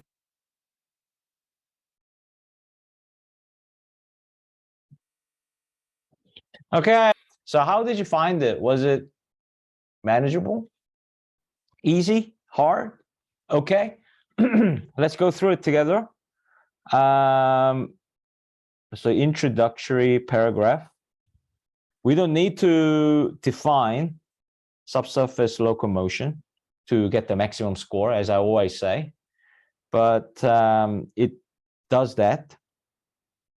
in the introductory paragraph. So human walks on surface of the earth as many animals like horse and dogs and so on. We walk on the surface of the earth. Of course, we can like go into the core of the earth. Like we cannot do that, right? We walk on the ground, right? Surface of the earth. But some animals actually have ability to go underground, underneath the surface of the ground, of the earth. So we call that subsurface locomotion. Okay, so if you want to define it, subsurface locomotion is ability to move underground or beneath the surface, something like that. Okay, and first paragraph, yeah, my first paragraph is here and second paragraph is here. I don't know. Yeah, I'm not a left-hander, but you know, I felt like writing on the different sides, I guess. Anyway, yeah, so first benefit is it reduces exposure to extreme temperature. Okay, so it's especially helpful for the animals that live in harsh climate because they can avoid danger. So danger is obviously so if they face expose to extreme temperature, that becomes dangerous, right? Yeah. So they can avoid that. So they can avoid the danger. All right. So for example, in Sahara Desert, one type of lizard can move underground really easily and quickly. So it can avoid extreme temperature on the surface of the desert. Yeah, pretty manageable, I think. Pretty easy. Not too long. All right. Second paragraph. Second benefit is predator can more easily capture prey. Yeah, bad news if you prey. Okay. Or the second benefit is that subsurface locomotion allow animals to, so animals who use subsurface locomotion, of course, allow animals, these animals, to capture their prey. Okay, capture their prey better, easier, more effectively, because prey can see predator coming. If predators are coming from underground, they cannot see. For them, same for us, right? We walk on the surface. If somebody, I mean, I'm not making sense, just making an example, hypothetical example to help you understand. If let's say a lion or crocodile can move under the ground that we cannot see and kind of like jumps up from the, you know, come through the ground and kind of kill us, then, you know, we cannot see them coming. So it will be really dangerous. I don't know whether that's a good example or not, but you see the point. Okay, so you understand clearly, right? So Sahara Desert is another excellent example. We follow on from the last paragraph. So insects that live on Sahara Desert on surface, insects that move on surface in the desert, they make the vibration. Poor for them, because they move on the sand. Sand vibrates, maybe. Okay. And lucky for lizard, they can hear, they can sense, they can get the vibration their prey makes. And when they get this vibration from the insects, lizard use subsurface locomotion, right? Lizard move underground to where vibration is happening and jumps up, pops up to catch the insect from underground by surprise. Okay. Yeah, so let's reduce this note. Let's actually like not write it down, but let's do it like in a real test situation. Okay. So I'm going to say first benefit is they can avoid extreme temperature of the surface that may be very dangerous for them. So that will be my first sentence. Okay. Yeah, it's a bit untidy, but I'm just trying to be realistic. Okay. So if you write it, it would be something like avoid extreme temperature that may be dangerous. And you cannot do that in 20 seconds. No chance, right? Do it in your head or just make marking on your notes. And then I'm going to jump to example, right? For example, in Sahara Desert, lizard can move on the ground really easily, quickly, so that they can avoid extreme temperature, extreme heat, extremely high temperature of the desert on the surface. Yeah, that's short enough. Yeah. Of course, you won't be able to write it, but let me write it just for you to see it clearly, because this is a lesson. Okay, this is not an actual test. I'm teaching you. I'm doing a class. So first to be avoid exposure to extreme temperature. For example, Sahara Desert, lizard can move easily and quickly on the ground to avoid very high temperature, extreme temperature of the desert on the surface. Okay, so you're going to say that extreme temperature of the deserts, okay, or desert on the surface. Okay. The second one, we just need to say, I'll write it here. Capture the prey, because prey cannot see predator coming from underground. Example, insect on surface, make vibration, then lizard sense it to move on the ground to catch the insect completely by surprise, or pops up if you want to be a little bit more animated, because like, you know, if you're on the ground, how can you catch the insect on the ground, right? So, but you know, it's implied. So you could say catch it from underground completely by surprise, or, you know, pops up to the surface from underground by surprise, or catch them successfully, you know, paraphrase. And another pro tip, you know, when you're paraphrasing, don't ever be stressed.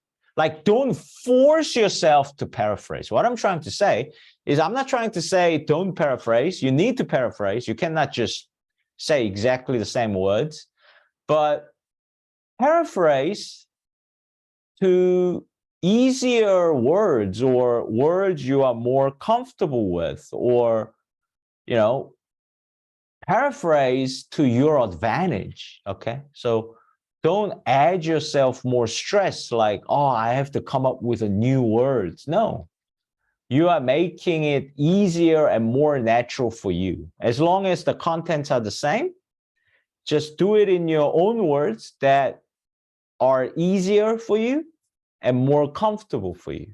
Okay, so that's the, you know, that's the beauty of paraphrasing. Okay, you need to think that way when you are speaking, right? Yeah, I covered it. I cover the same contents That's fine. Cool. Great. And it's even better. It's in my own words, but it's easier. It needs to be easier for you, right? Okay. Okay, cool. So that's all done. So I guess I can just show you the full answer. So first sentence, of course, I'm going to say, professor in the lecture explains 2 benefits of subsurface locomotion. I'll put up a script today as well, but just to try out, I'm not going to bother defining the subsurface locomotion today in my model essay. So probably I'll save like, I don't know, 3 to 5 seconds or less. Yeah. So let's give it a crack. Let's go, guys. Oh, I almost forgot preparation first. All important preparation, because you can only say how you prepared. Okay, subsurface locomotion, first benefit, avoid extreme temperature. Lizard in Sahara Desert move on the ground quickly to avoid extreme heat of the desert. Second, capture prey better. Prey cannot see you, so move to catch the prey. Yeah, see, I didn't do it so well, but you see my point. Okay, probably I should have said less words, only keywords only, like broken sentence, cover until the end, but I needed like 3 more seconds. Anyway, you see what you need to do. Okay, but if you've done it like me, it's okay. Like still you kind of tried once and you know what you have to do, and you are looking at the notes to make the full sentence anyway, right? It's right there in front of you. So just make it happen. Yeah, make it happen. Okay, here we go, guys. Professor in the lecture explains 2 benefits of subsurface locomotion. Not going to say this part. One benefit of subsurface locomotion is that it enables animals to minimize their exposure to extreme temperature. For example, in the Sahara Desert in Africa, a type of lizard can move beneath the surface very easily and quickly. So the lizard can avoid dangerously high temperatures on the surface. Another benefit of subsurface locomotion is that it can help animals to capture prey better. That's because animals on the surface cannot see predators from underground. For example, in the Sahara Desert, when an insect is walking on the surface, it produces vibration. When the lizard senses the vibration, it can move very quickly on the ground to catch the insect by surprise. So something like this, guys, something like this. So something like this will get you the perfect score for question 4 in speaking section. And that's what we are working towards. Okay? That's what we are working towards. Okay, guys, great work. I hope you enjoyed it and learned something new and improved your skill. And practice is the key. Repetition, okay? Please practice multiple times. Do the dictation of your own answer. Of course, in speaking, you must record your answers if you want to improve your speaking skills for the TOEFL test. You must record it and write your own answer down by listening to your recording. Do the dictation. Okay, guys, I'll see you in my next video. Until next time, thank you. See you next time. Bye.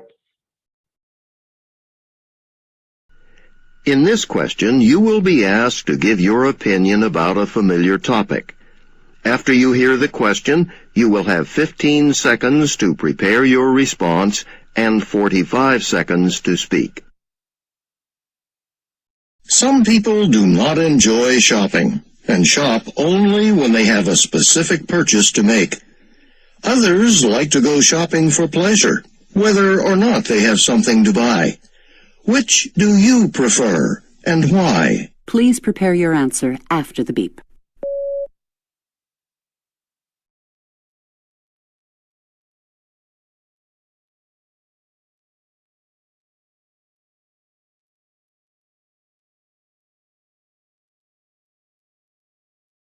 Please begin speaking after the beep.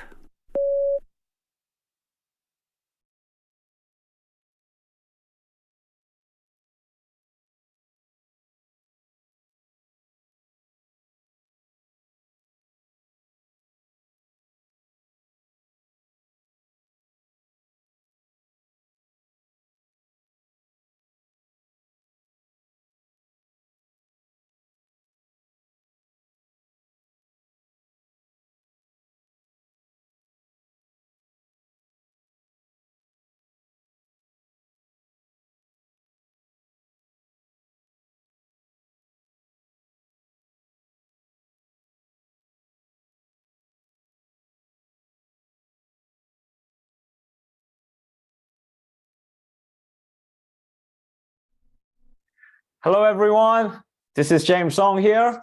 Welcome back to my video. Thank you for watching and I hope you are all well. So today we are covering speaking section. We are looking at question 1 type of question in speaking section of the TOEFL test. So let's get started. All right, let's look at the question. Some people do not enjoy shopping. Okay, they don't like it. And shop only when they have specific purchase to make. So they only go shopping only when they have something to buy, right? Right?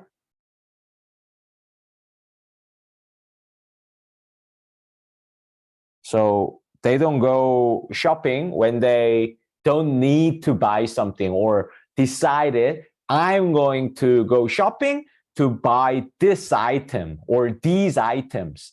If they don't decide that, if they haven't decided on that or they don't really need something, they don't go shopping. Others like to go shopping for pleasure, just for fun, right? It's fun. Shopping is fun for them, these other people. And for pleasure, whether or not they have something to buy. So even if you don't have something to buy, they go shopping. Shopping, whether have something to buy or not, right? Right? Need to buy something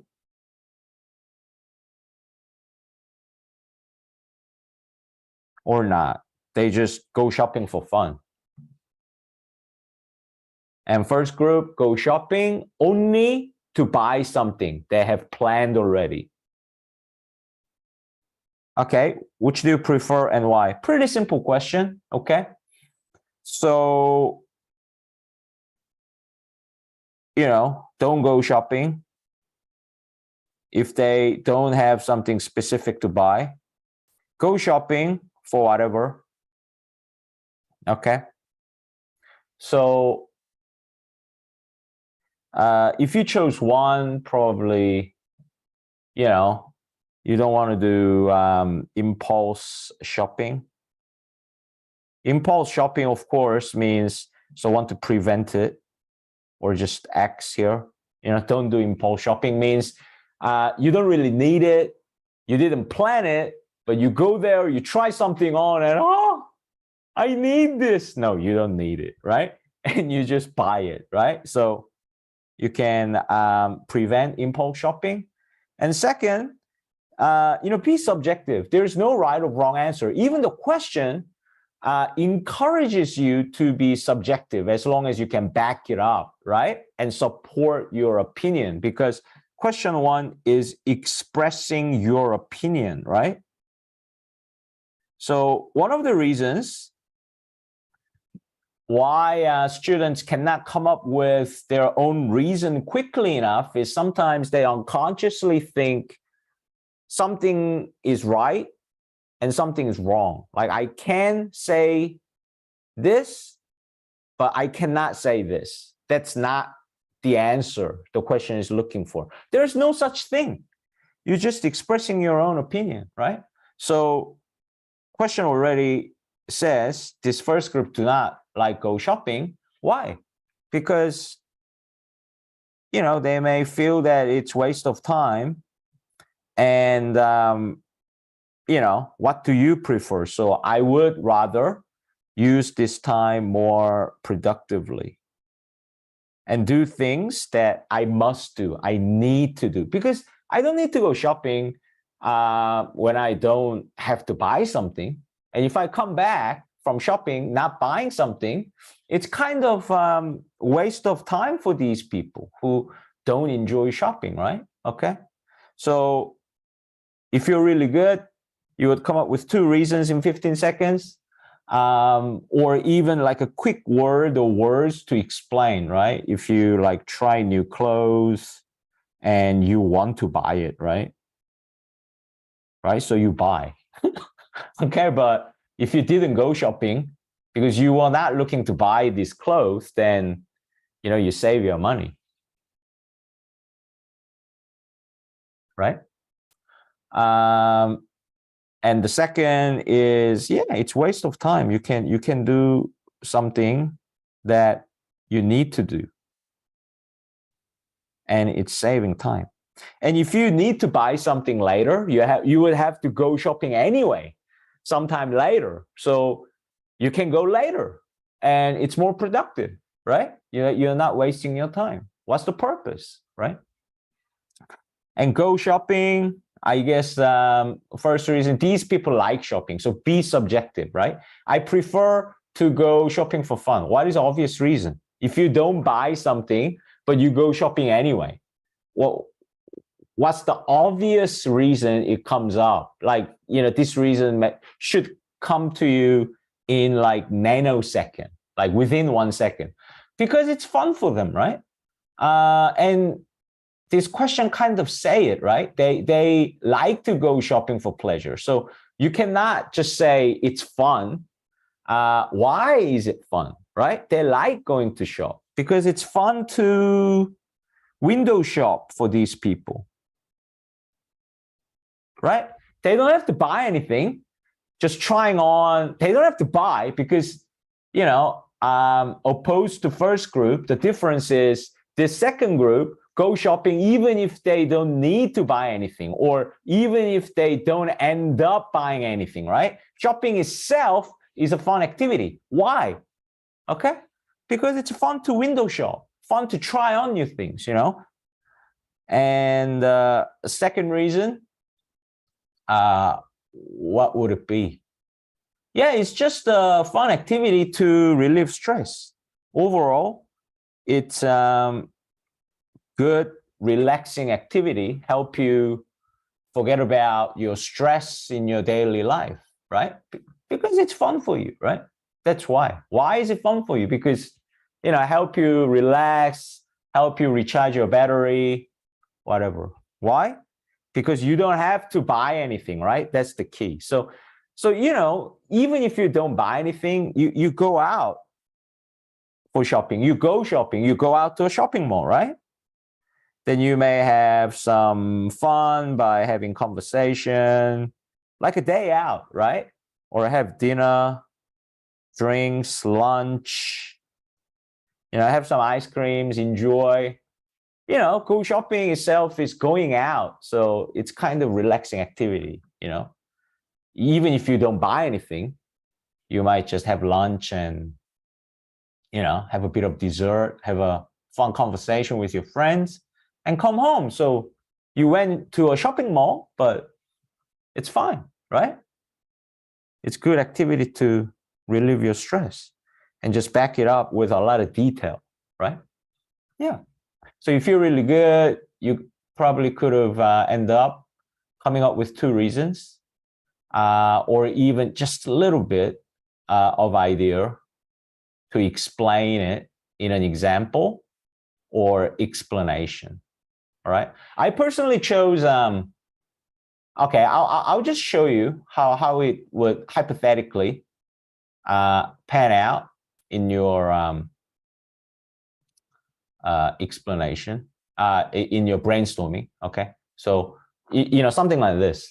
Yeah, the first choice, because I don't want to do impulse shopping, and it's just waste of time. Do something more useful.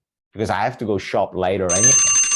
Something like this, all right? Or if you're so good that you are able to, I'm just speaking out for you, so you don't have to speak during the test. I'm just kind of hypothetically acting out to what level you would have completed brainstorming either in your head or in note-taking. Ideally, it should be completed in note-taking, of course.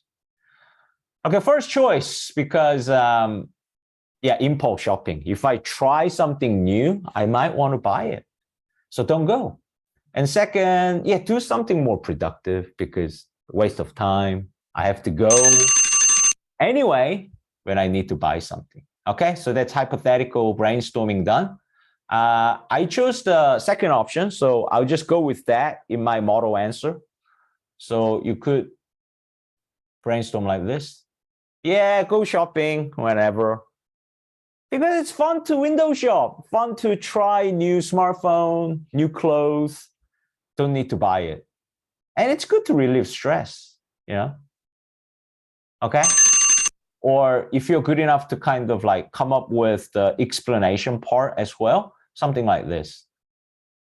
Yeah, go shopping, definitely. Window shop is fun. Just try new things, clothes, bags, shoes. It's fun time. Second, it's a good activity to relieve stress, because you usually have lunch or dinner or have drinks. You don't just buy and come home. It's a good activity. Something like this. Okay, so just really notice how my answer is. I'll give you a script today. Okay, I'll give you a script today. I might just give you like a real answer, real time, without a script, some other video. But today I'll give you one. So really concentrate on how I relate these notes and make it into a full sentence. Okay, really concentrate how my answer achieves that. Okay. So you have 45 seconds to speak. Start speaking now. Beep. I would like to go shopping for pleasure, even if I don't have anything specific to buy. First, it's fun to window shop many different items. For example, I like trying on new clothes or shoes, or even play with brand new smartphones at a shopping mall. I enjoy and have some fun time while window shopping, even if I don't end up buying anything. Second, it is a good activity to relieve stress. When you go shopping, you don't usually just buy something and come home immediately. You can have conversations if you went shopping with your friends, or even end up having a meal or drink when you go out. So it's generally a good day out to relieve stress. So something like this, guys. Okay, so this is how you tackle this question 1 in a speaking section of the TOEFL test. And I hope to see you in my next video, obviously. Question 2 of this section of the speaking part of the TOEFL test. Thank you for watching, and see you very soon. Bye.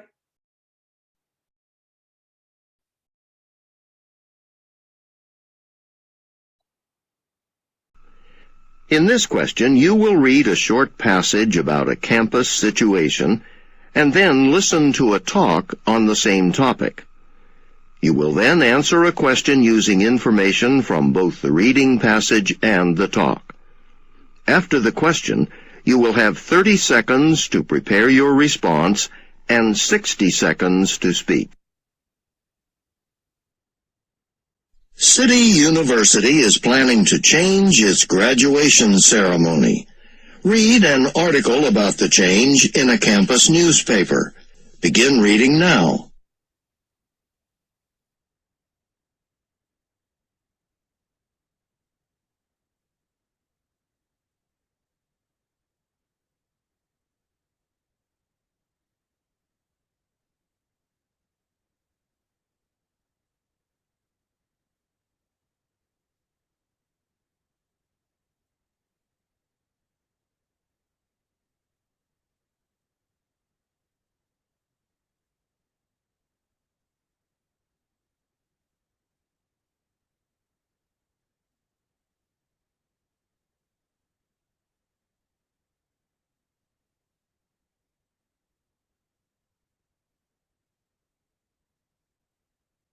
Now listen to two students discussing the article. You know, I wish they wouldn't do this. Why? Well, I think it's unnecessary. I mean, as far as the first reason goes, yeah, sure, it takes a long time to have everyone receive their diploma individually, especially now that there are more students. But there's an easy way to make it shorter. What's that? Reduce the number of speeches. I mean, a lot of people give speeches. Students, professors, administrators, the president of the university. Do we really need that many speeches? Probably not. And a lot of the speeches are pretty boring anyway, so yeah, we probably could cut out a few. Yeah, and I don't think their second reason's very good either, about the space. How's that? The problem isn't the size of the hall, it's that they allow students to invite too many people to come and watch. All they need to do is reduce the number of guests each graduating student gets to invite. Yeah, I guess that could solve the problem. Yeah. I mean, right now, each graduating student can invite up to 10 people. That's too many. At most schools, students only get to invite like 4 or 5 people. If we just said, okay, you can only invite 6 people, that'd still be more than most other schools, and the ceremony could stay the way it is. The woman expresses her opinion about the university's plan. Briefly summarize the plan, then state her opinion and explain the reasons she gives for holding that opinion. Please prepare your answer after the beep.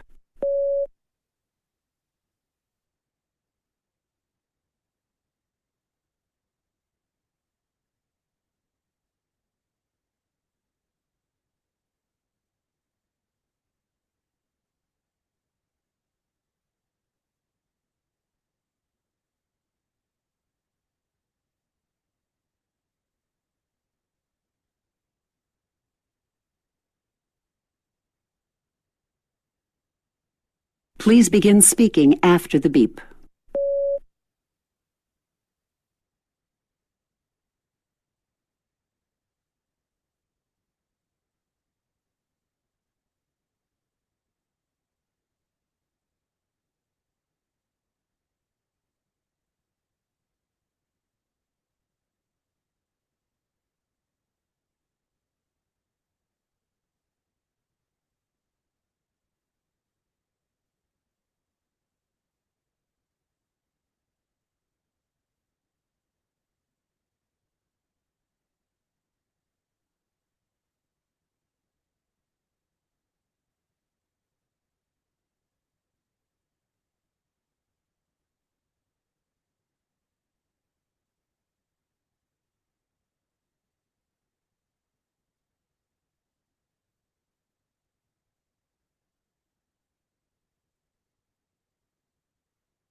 Hello everyone, this is James Song here.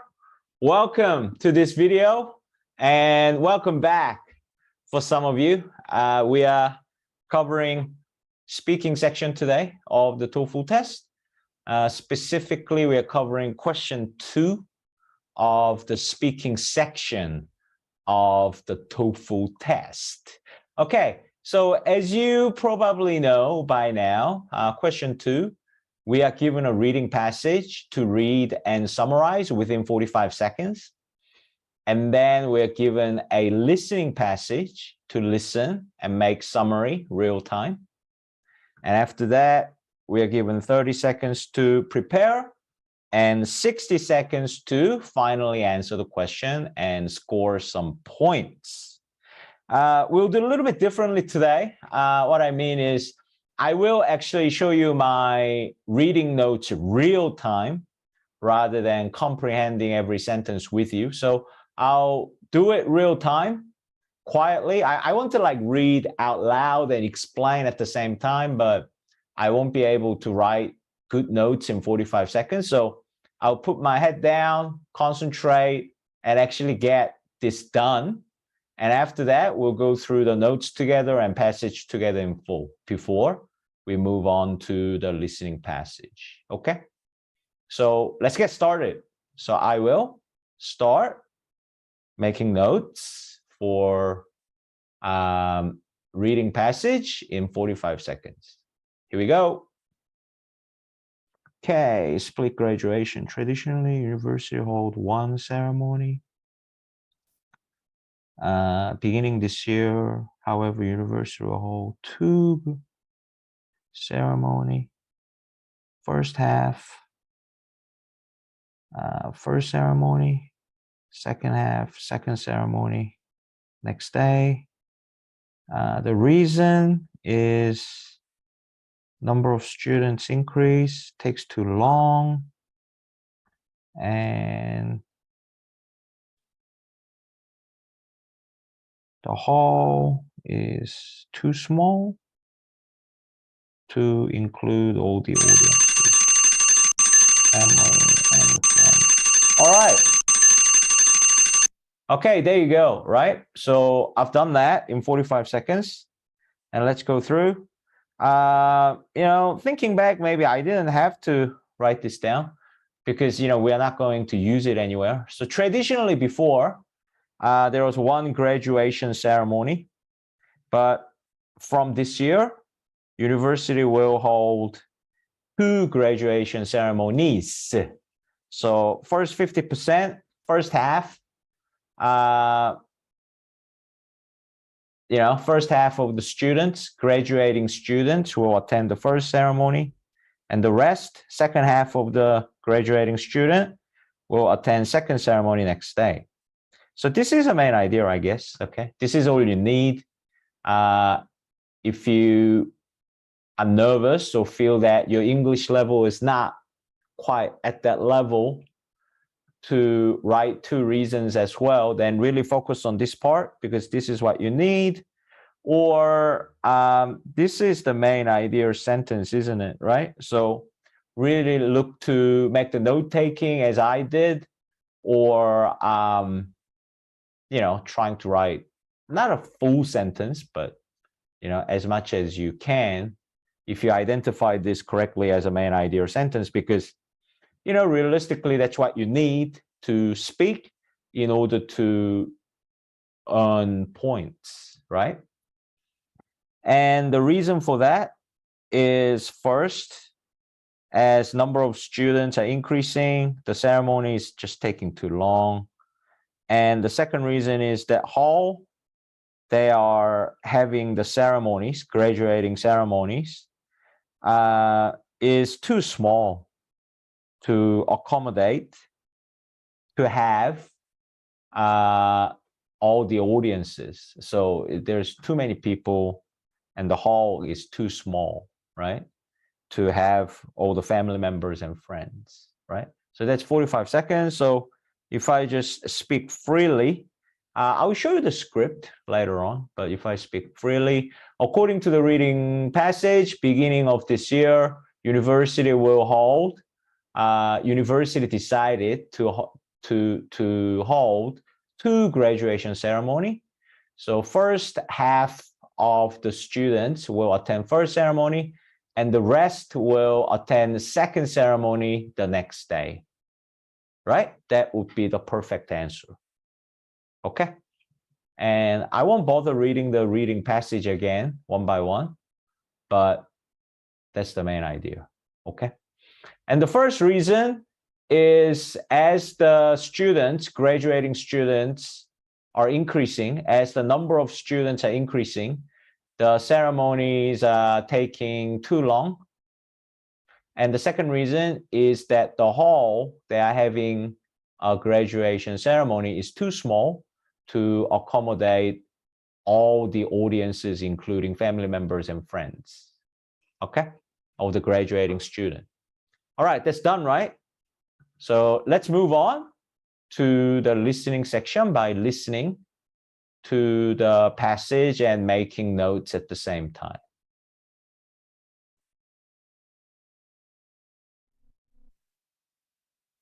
Now listen to two students discussing the article. You know, I wish they wouldn't do this. Why? Well, I think it's unnecessary. I mean, as far as the first reason goes, yeah, sure, it takes a long time to have everyone receive their diploma individually, especially now that there are more students. But there's an easy way to make it shorter. What's that? Reduce the number of speeches. I mean, a lot of people give speeches. Students, professors, administrators, the president of the university. Do we really need that many speeches? Probably not. And a lot of the speeches are pretty boring anyway, so yeah, we probably could cut out a few. Yeah, and I don't think their second reason's very good either, about the space. How's that? The problem isn't the size of the hall, it's that they allow students to invite too many people to come and watch. All they need to do is reduce the number of guests each graduating student gets to invite. Yeah, I guess that could solve the problem. Yeah. I mean, right now, each graduating student can invite up to 10 people. That's too many. At most schools, students only get to invite like 4 or 5 people. If we just said, okay, you can only invite 6 people, that'd still be more than most other schools, and the ceremony could stay the way it is. All right, so how much did you get it? Okay, so let's go through the notes together. Okay, so let's look at the question. So we are summarizing woman's opinion.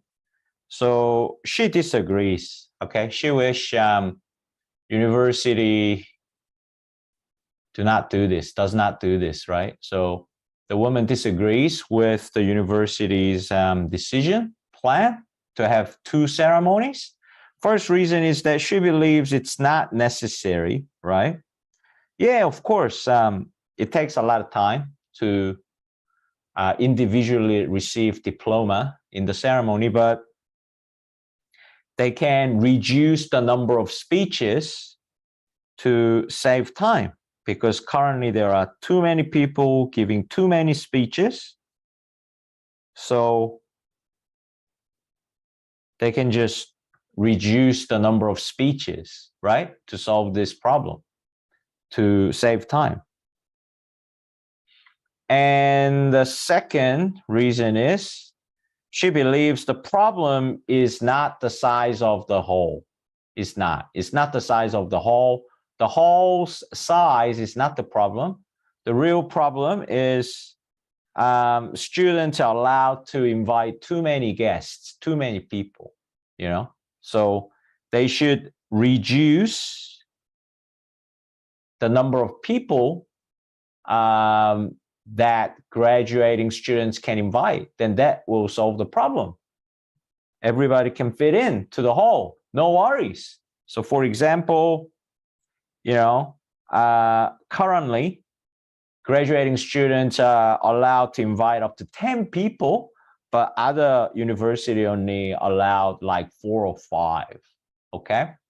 So, you know, she said if they make it like 6 people that they can invite, then there will be no problem. So that's, you know, maybe too much detail.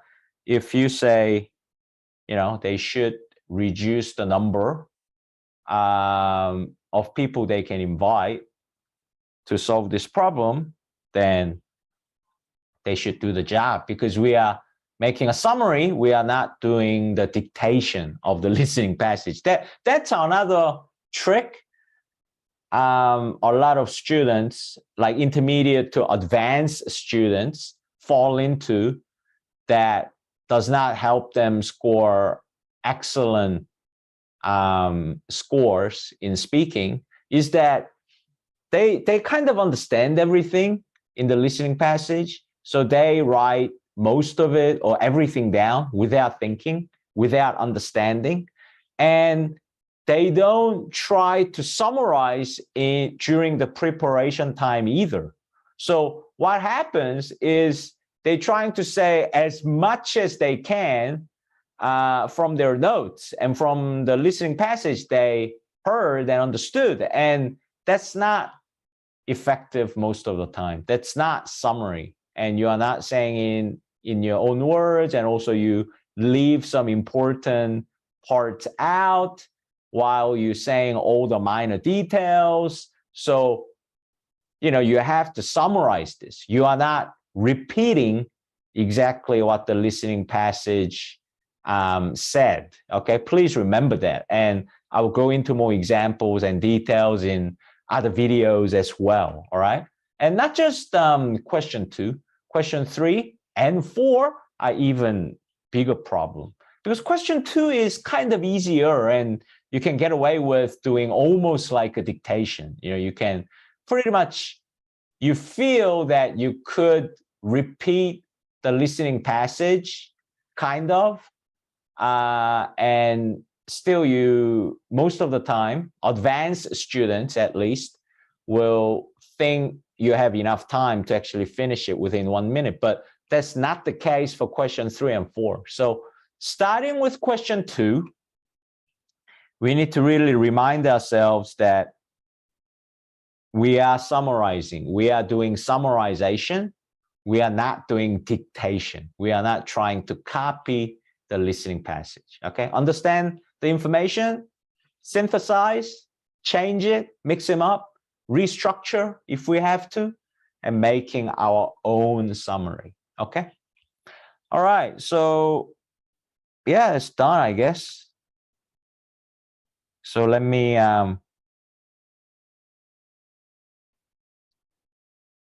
so let me give you my preparation, okay, tip.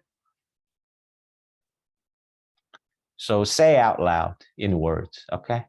From this year, 2 graduating ceremony, first and second day. No, because it's not necessary. Too many speeches, reduce the number of speeches, then save time. And second, hall is not the problem, the size. Too many invites, reduce the number of invites, and the size of the hall will be okay. You can fit everybody in. Something like this, right? And doesn't matter if your preparation is exactly the same as your answer. Just go through the whole thing. That's the important thing, because you can keep your notes, of course, while you're speaking. Like when you give the answer for 60 seconds, I mean, goes without saying, of course, but you are looking at the notes. It's not like your notes are disappeared. You cannot look at your notes, right? You are looking at your notes and making full sentence one by one. So, you know, it doesn't matter if your preparation is exactly same as the sentence you are going to say in 60 seconds. The point is just cover the whole thing, get some confidence, and have a feeling that I got this, I covered the whole thing. And if I can successfully make full sentence of what I cover, then I'm going to get the perfect score. That's the idea. That's the purpose of preparation time, okay? Or, you know, paraphrase or restructure if you have to, okay? You don't have to say like in this order, right? Because it's your summary. So all of that need to be done in 30 seconds, nothing more. So here you go, guys. According to the reading passage, university will hold 2 graduation ceremonies from this year. Half of the students will attend the first ceremony and the rest will attend the second ceremony the next day. The woman in the conversation strongly disagrees with the university's plan. First, she feels the change is not necessary. University can reduce the time by reducing the number of speeches. There are too many people giving too many speeches now, so some speeches should be cut out. Second, she claims that the problem is not the size of the hall, but the graduating students are allowed to invite too many people. University should limit the number of people each student can invite. For example, they are currently allowed to invite 10 people, but other universities only allow students to invite 4 or 5 people. Something like this, guys. As long as, you know, you have the same content and all the points that I mentioned, yeah, I think the answer could be a little bit shorter than what I have given, okay? Yeah, That's it, guys. There you have it. So that's another question 2 of the speaking section done. So thank you for watching video. I really appreciate it. And I'll see you again in my next lesson. Thank you, guys. Have a great day. In this question, you will read a short passage on an academic subject and then listen to a talk on the same topic. You will then answer a question using information from both the reading passage and the talk. After the question, you will have 30 seconds to prepare your response and 60 seconds to speak. Read a passage from a sociology textbook. You will have 45 seconds to read the passage. Begin reading now.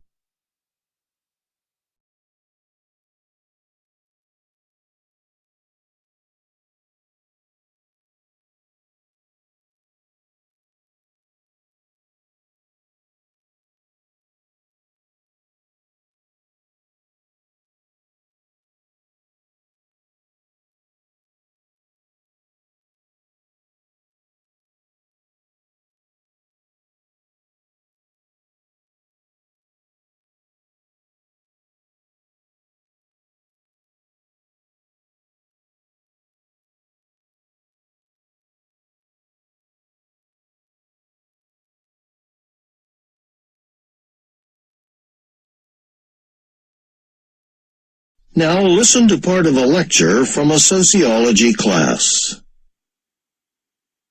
Now, the invention of the telephone was revolutionary.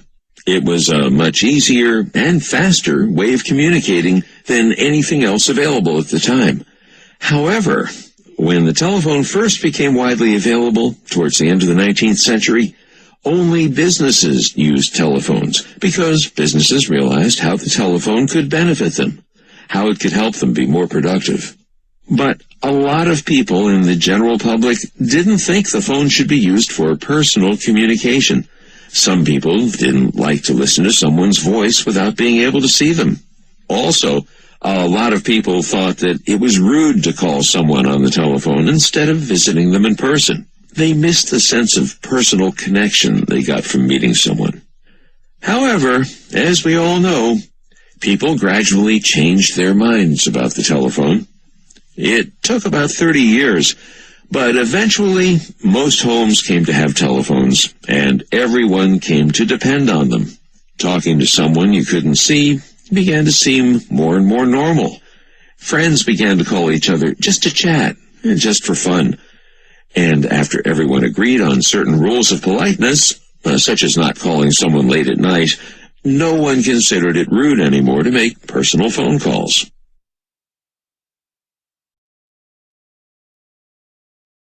Using the example of the telephone, explain the concept of cultural lag. Please prepare your answer after the beep.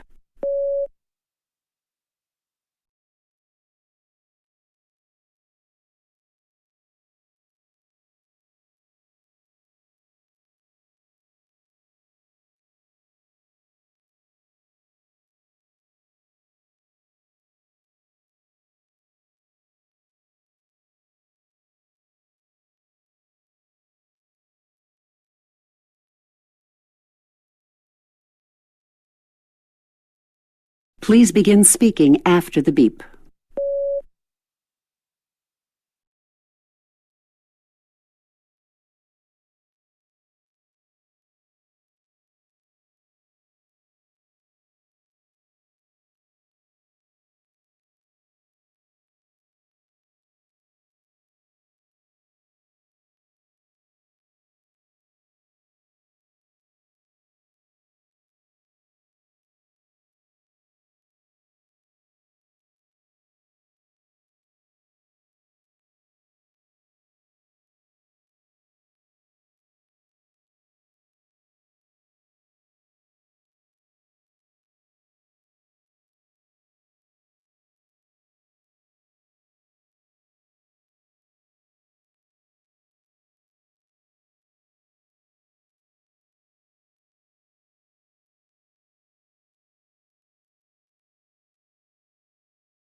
Hello guys, this is James Song here. Welcome back to my video. Today we have another edition of speaking section video covering question 3 of the speaking section in the TOEFL test prepared for you. So let's study together.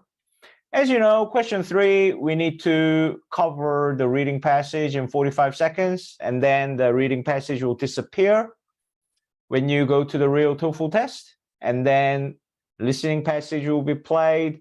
You need to make good notes on that. And then we need to prepare in 30 seconds to answer the question in 60 seconds, right? So first step, we need to do the reading passage, okay? So today, unlike other videos, some videos, I do this. So today, I will actually demonstrate to you, I'll show you a demo of how I do the reading passage in 45 seconds in real time. So, hopefully it will be a good lesson for you to learn how you need to improve your skills to be able to read it all and make important notes of reading passage within 45 seconds. So without further ado, let's get started. Here we go.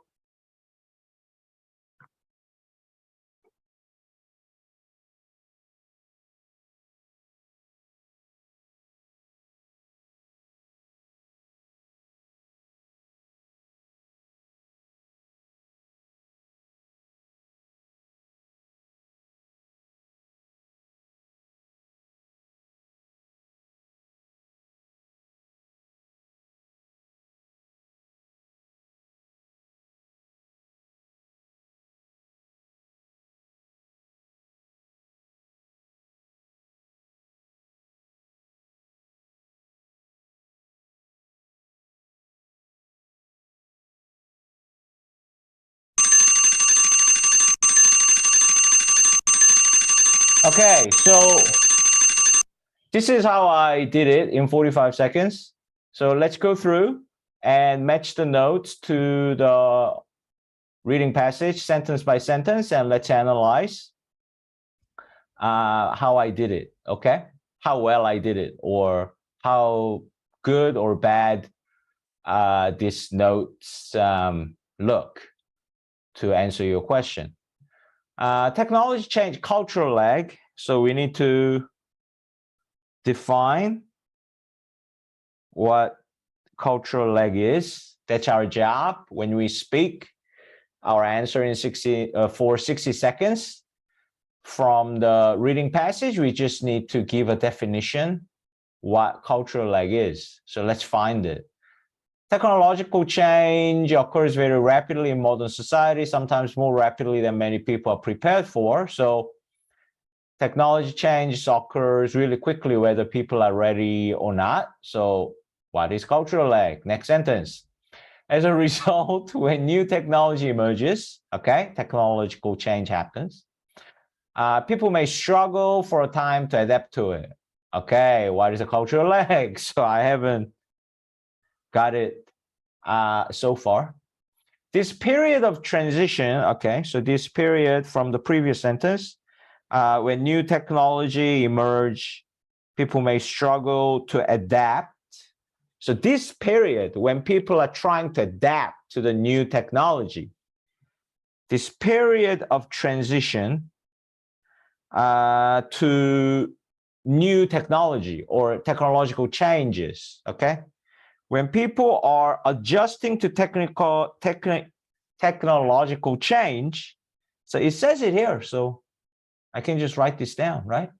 So this period of transition when people are adjusting to technological change is known as cultural lag. Bang, this sentence.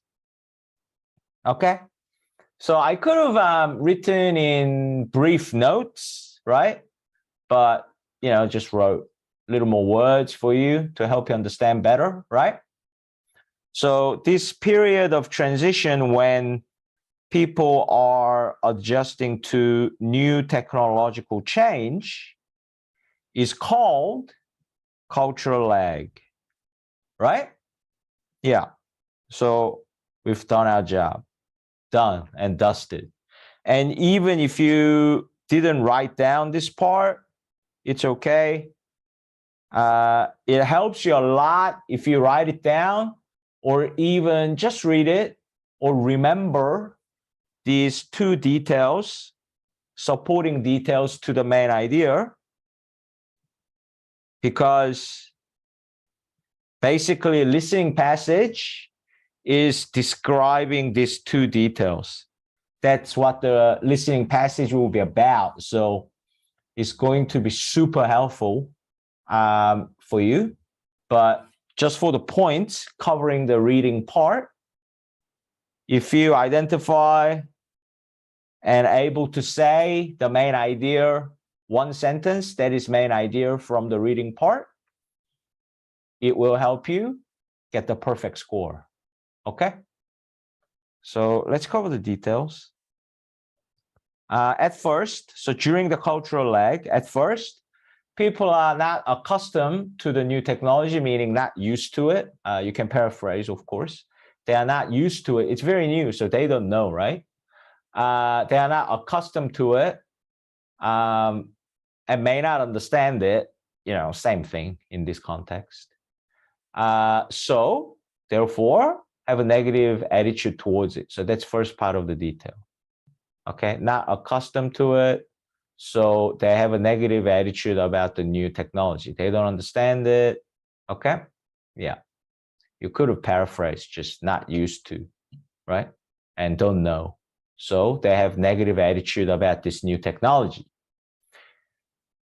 However, over time, so after a while, however, their attitude changed to positive one, right? So over time, their attitude was negative.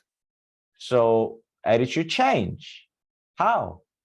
And they successfully incorporate here means like put in or integrate or mix, successfully incorporate the new technology into their daily lives, meaning they are able to successfully use it or become part of their daily lives, right? So I just said successfully use it.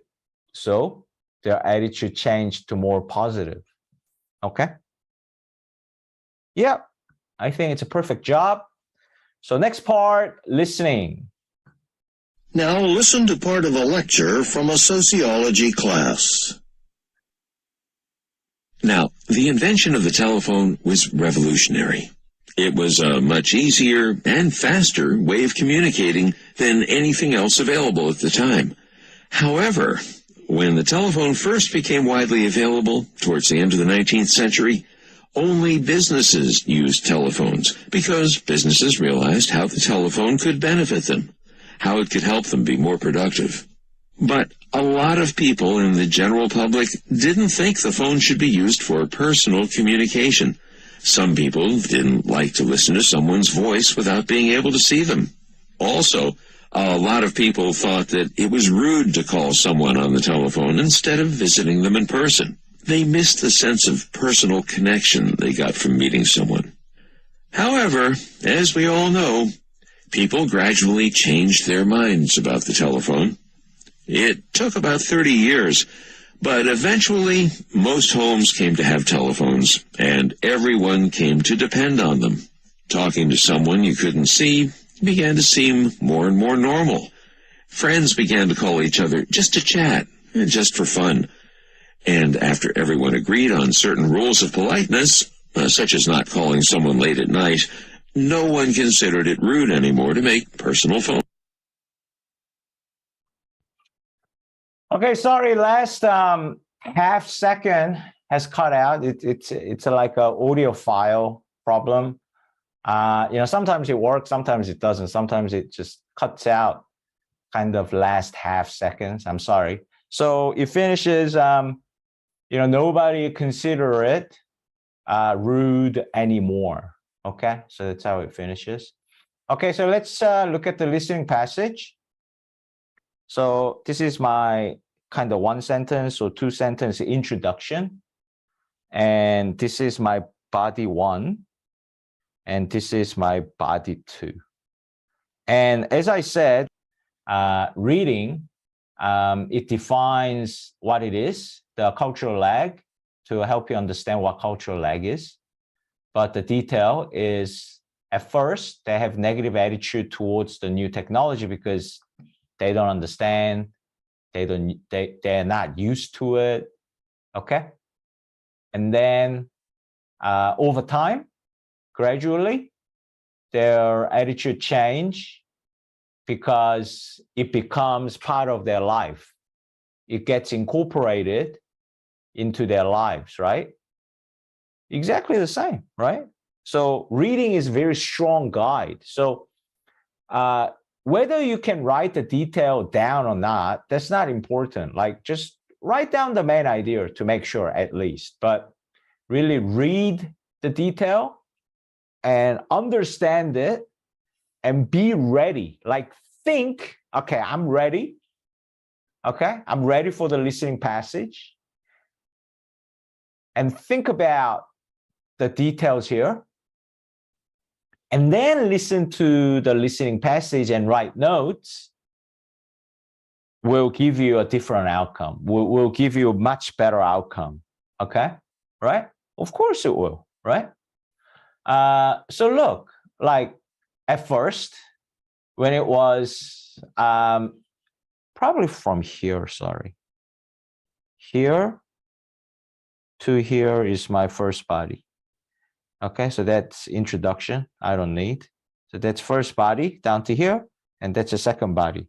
That's how I would structure it. Okay. So when the telephone was first available to be able to use technological change, only businesses use them to increase their productivity. However, a lot of people, general public, didn't think it's suitable for personal communication. Why? Because they thought, because they didn't like just listening to voices without seeing people's face. And some even consider it rude to just call someone without visiting them. So if you look at it, actually, these two are same thing. I'm not going to say it twice because I don't have time and it's the same thing, right? So basically, these two sentences are saying they didn't think it's appropriate, if you want to paraphrase, or they didn't like or even thought rude that calling someone and just listening to the voice without seeing them or visiting them or seeing their faces or meeting them in person, just say it once, right? Is not right, is rude, or they didn't like it. Yeah. So I would say for many people, people didn't like or even thought they were rude to just listen to people's voice without actually seeing them in person. I'll say something like that. Okay, so I've got this down, and this down. 3 sentences, right? I don't need to worry about this. Okay, it's not answering the question. Okay. Let's look at the question, actually. Let's read them out.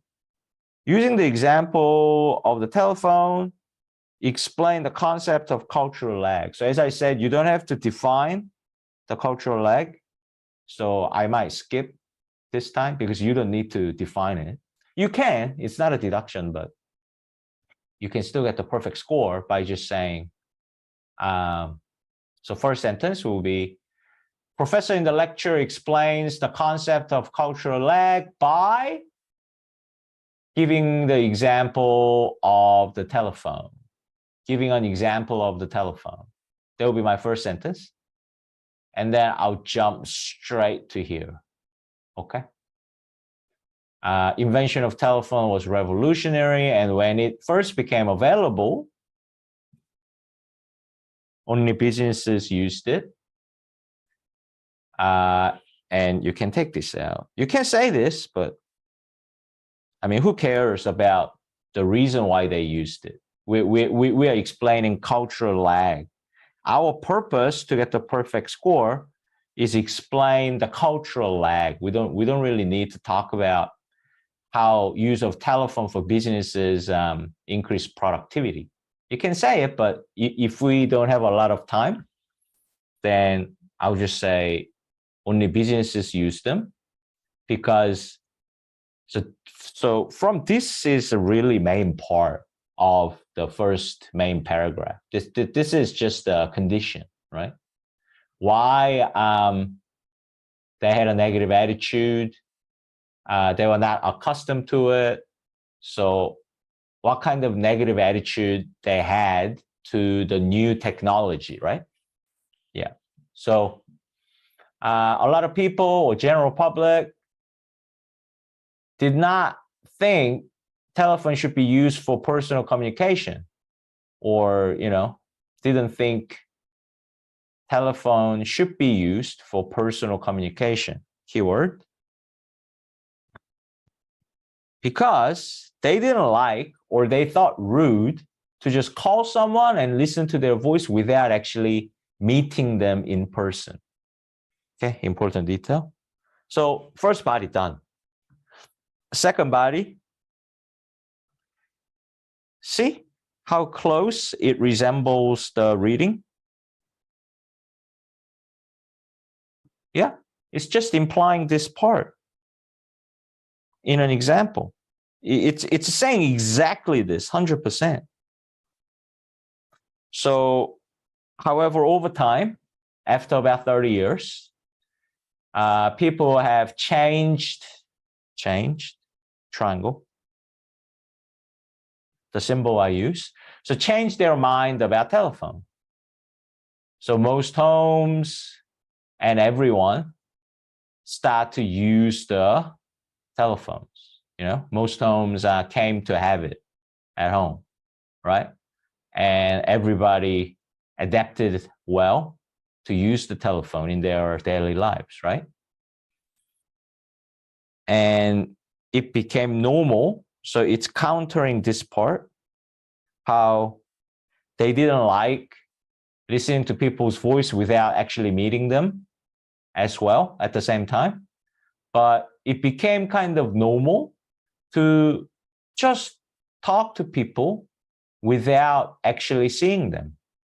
So that's what? Communicating, having conversations through telephone, right? Yeah.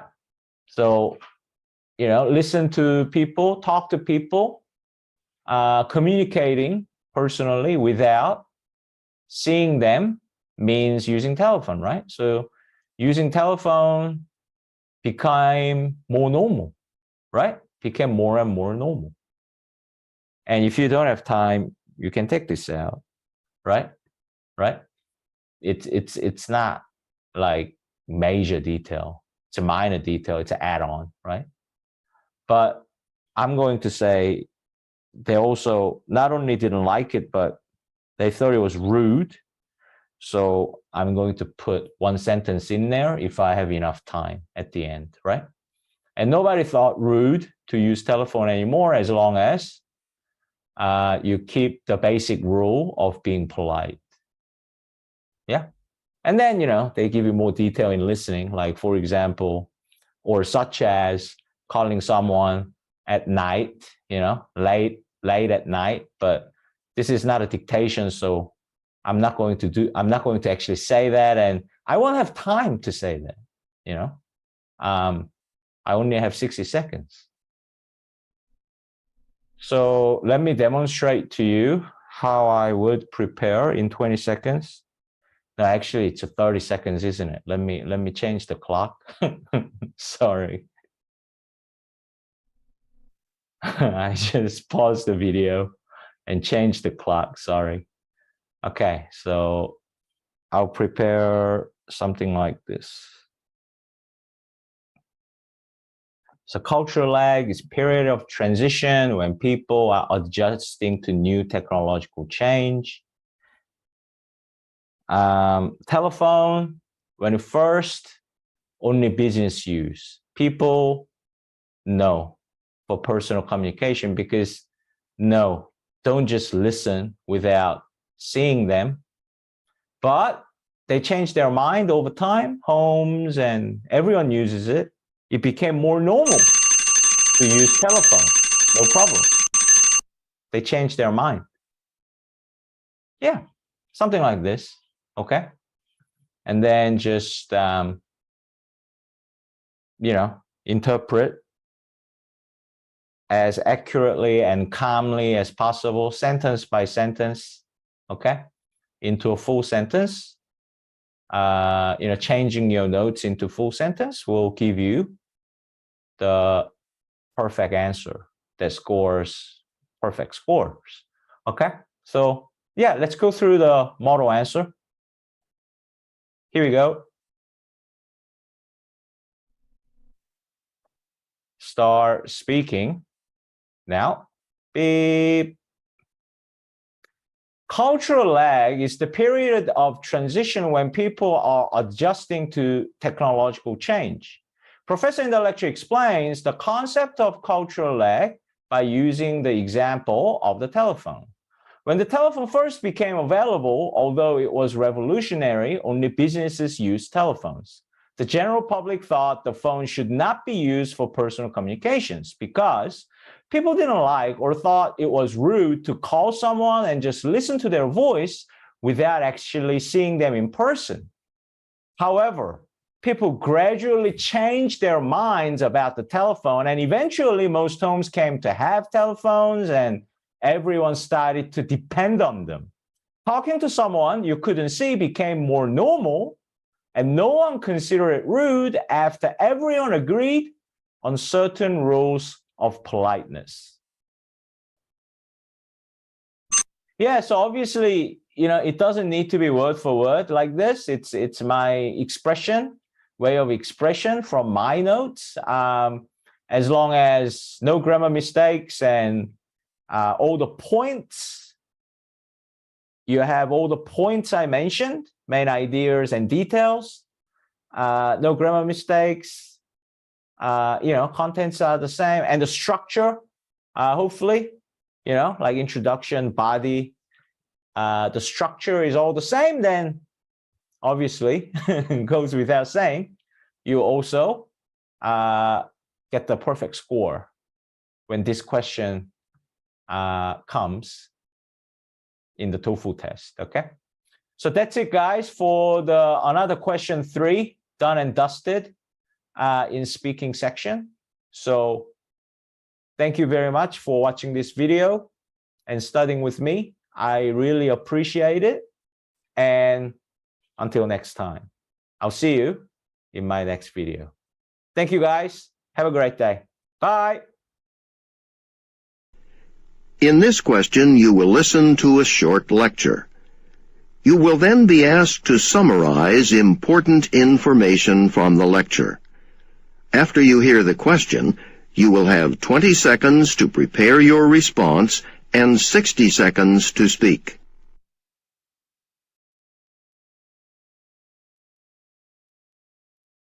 Listen to part of a lecture from a business class. All right, so a good salesperson needs to know how to talk to customers effectively.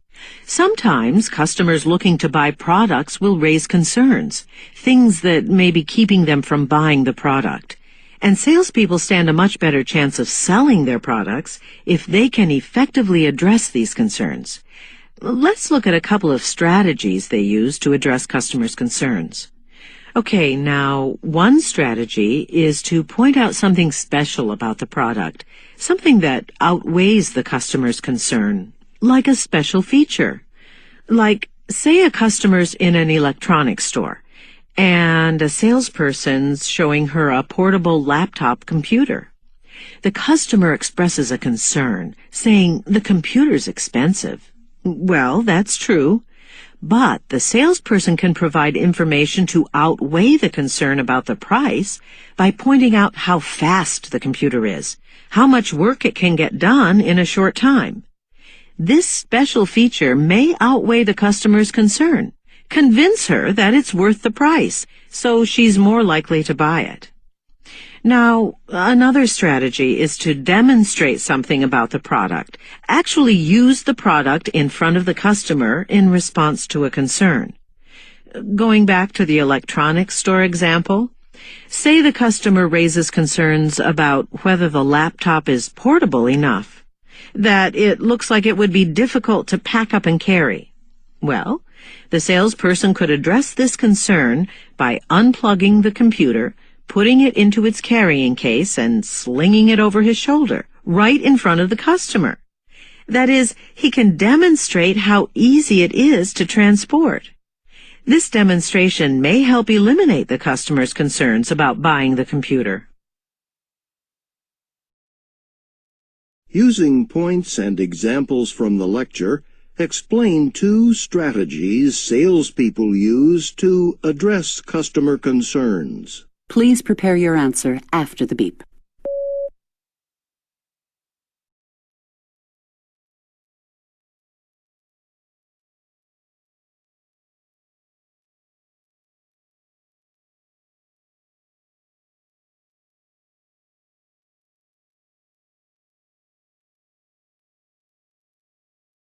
Please begin speaking after the beep.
Hello everyone, this is James Song here. Welcome back to my video. We are covering speaking section today of the TOEFL test, and as you can see on the screen, we are covering question 4 type of question of the speaking section of the TOEFL test, and very last question of the speaking section. So let's have a look at the question. As you know, question 4, there's no reading passage like question 2 or 3. It's only listening lecture. We need to write really good notes simultaneously and do a good summarization of the listening passage by answering the question. So let's have a look at the question. Explain 2 strategies salespeople use. So we need to catch 2 strategies. Salespeople use to address, handle, solve customer concerns. So customer may have a concern before they buy their product. They may worry about something, and there are some skills, strategies, ways salespeople use to handle customers' concern, and hopefully from salesperson's perspective, the subject, they can ultimately make the sale, right? Yeah, so without further ado, first thing first, we need to listen to the passage and write really good notes at the same time. So here comes the listening passage. Listen to part of a lecture from a business class. All right, so a good salesperson needs to know how to talk to customers effectively. Sometimes customers looking to buy products will raise concerns, things that may be keeping them from buying the product. And salespeople stand a much better chance of selling their products if they can effectively address these concerns. Let's look at a couple of strategies they use to address customers' concerns. Okay, now, one strategy is to point out something special about the product, something that outweighs the customer's concern, like a special feature. Like, say a customer's in an electronics store, and a salesperson's showing her a portable laptop computer. The customer expresses a concern, saying the computer's expensive. Well, that's true. But the salesperson can provide information to outweigh the concern about the price by pointing out how fast the computer is, how much work it can get done in a short time. This special feature may outweigh the customer's concern, convince her that it's worth the price, so she's more likely to buy it. Now, another strategy is to demonstrate something about the product. Actually use the product in front of the customer in response to a concern. Going back to the electronics store example, say the customer raises concerns about whether the laptop is portable enough, that it looks like it would be difficult to pack up and carry. Well, the salesperson could address this concern by unplugging the computer, putting it into its carrying case and slinging it over his shoulder, right in front of the customer. That is, he can demonstrate how easy it is to transport. This demonstration may help eliminate the customer's concerns about buying the computer.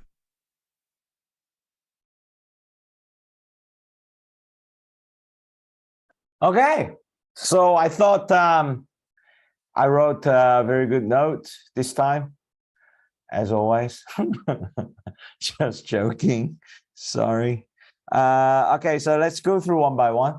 So first sentence, as always, we're going to be able to look at the question prompt, fortunate for us. So first sentence, it's going to be nice and smooth, something like in the lecture, the professor explains two strategies salespeople use to address customer concerns, or say by using points and example.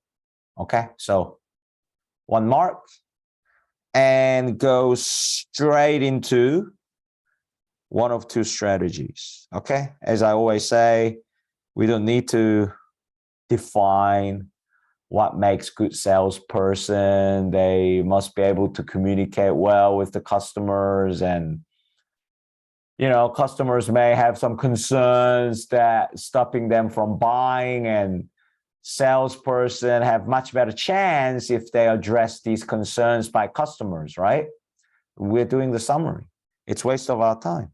What does the question say? Question specifically says, explain two strategies salespeople use to address customer concerns. So that's exactly what I'm going to do. I'm not going to try to blab on or say something unnecessary or waste a lot of time. So, risking myself not being able to finish my perfect answer within 60 seconds. I'm not going to do that, right? So I'm going to jump straight into the first strategy the salesperson can use is to point out, to say, or, to show something special about the product, or say some special feature about the product. Okay, so there will be a topic sentence. And the next, to show something special that could outweigh customers' concern. Okay. And for example, in an electronics store, if the customer says the laptop being shown is too expensive, so that's the concern. Salesperson can explain special feature.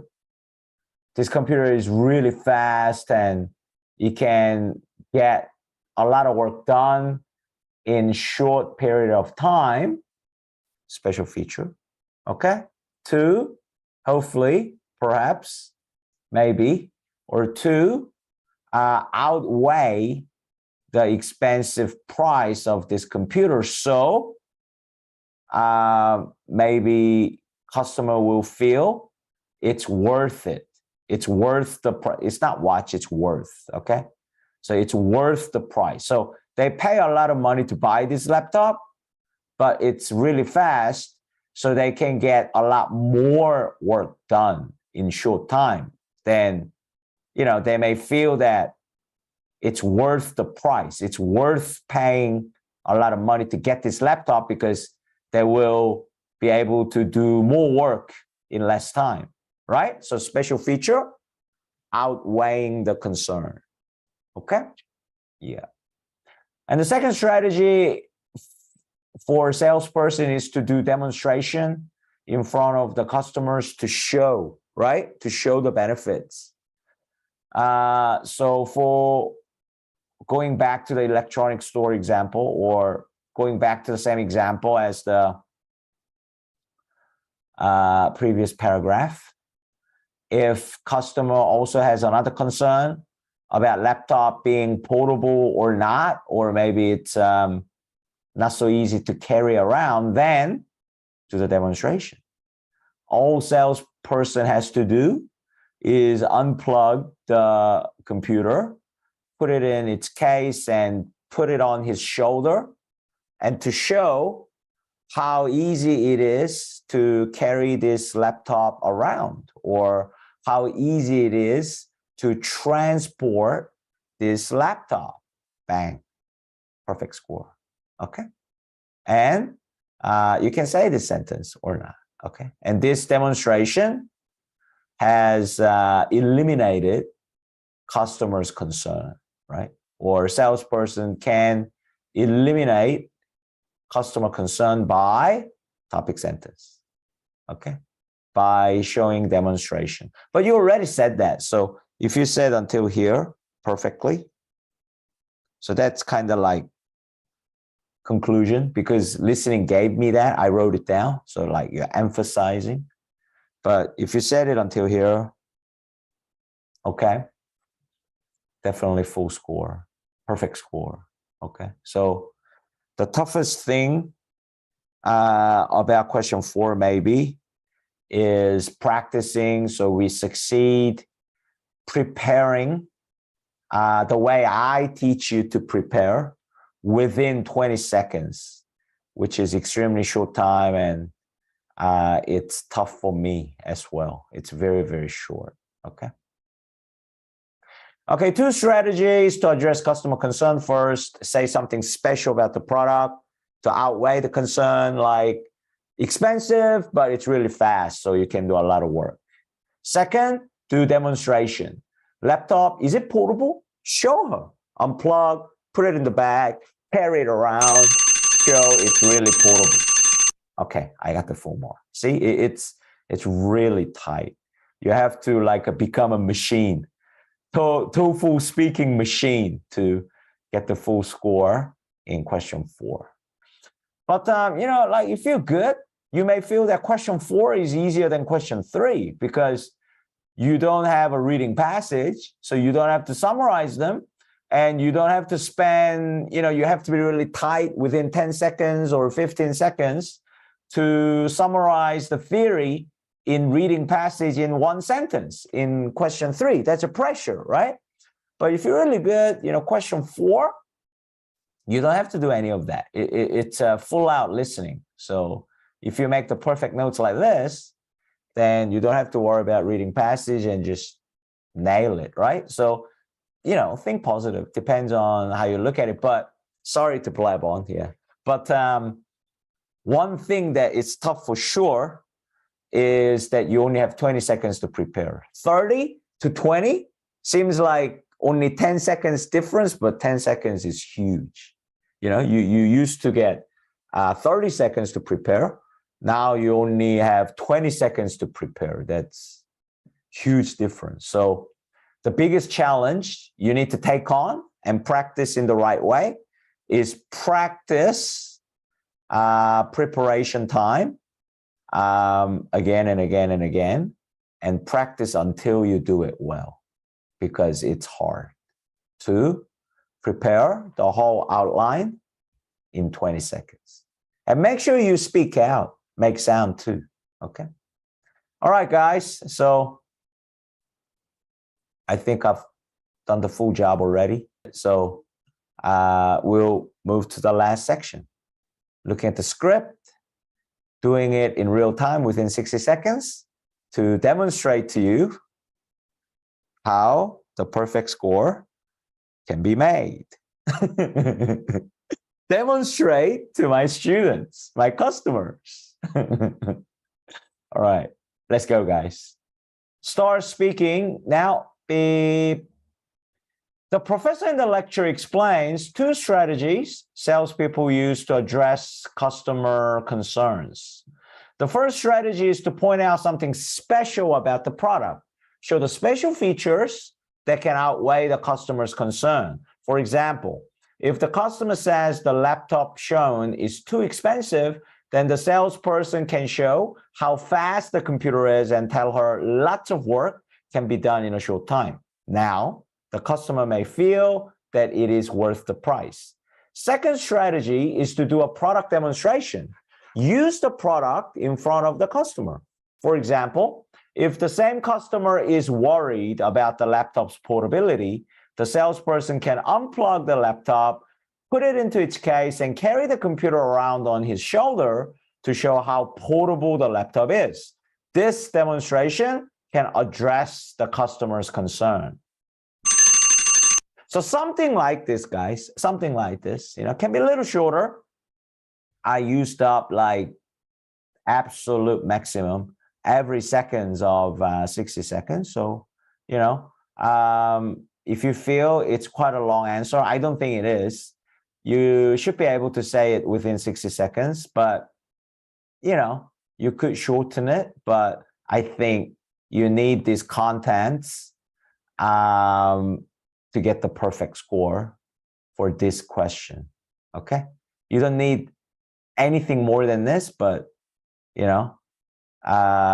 content-wise, this is the perfect answer. Personally, I feel, okay?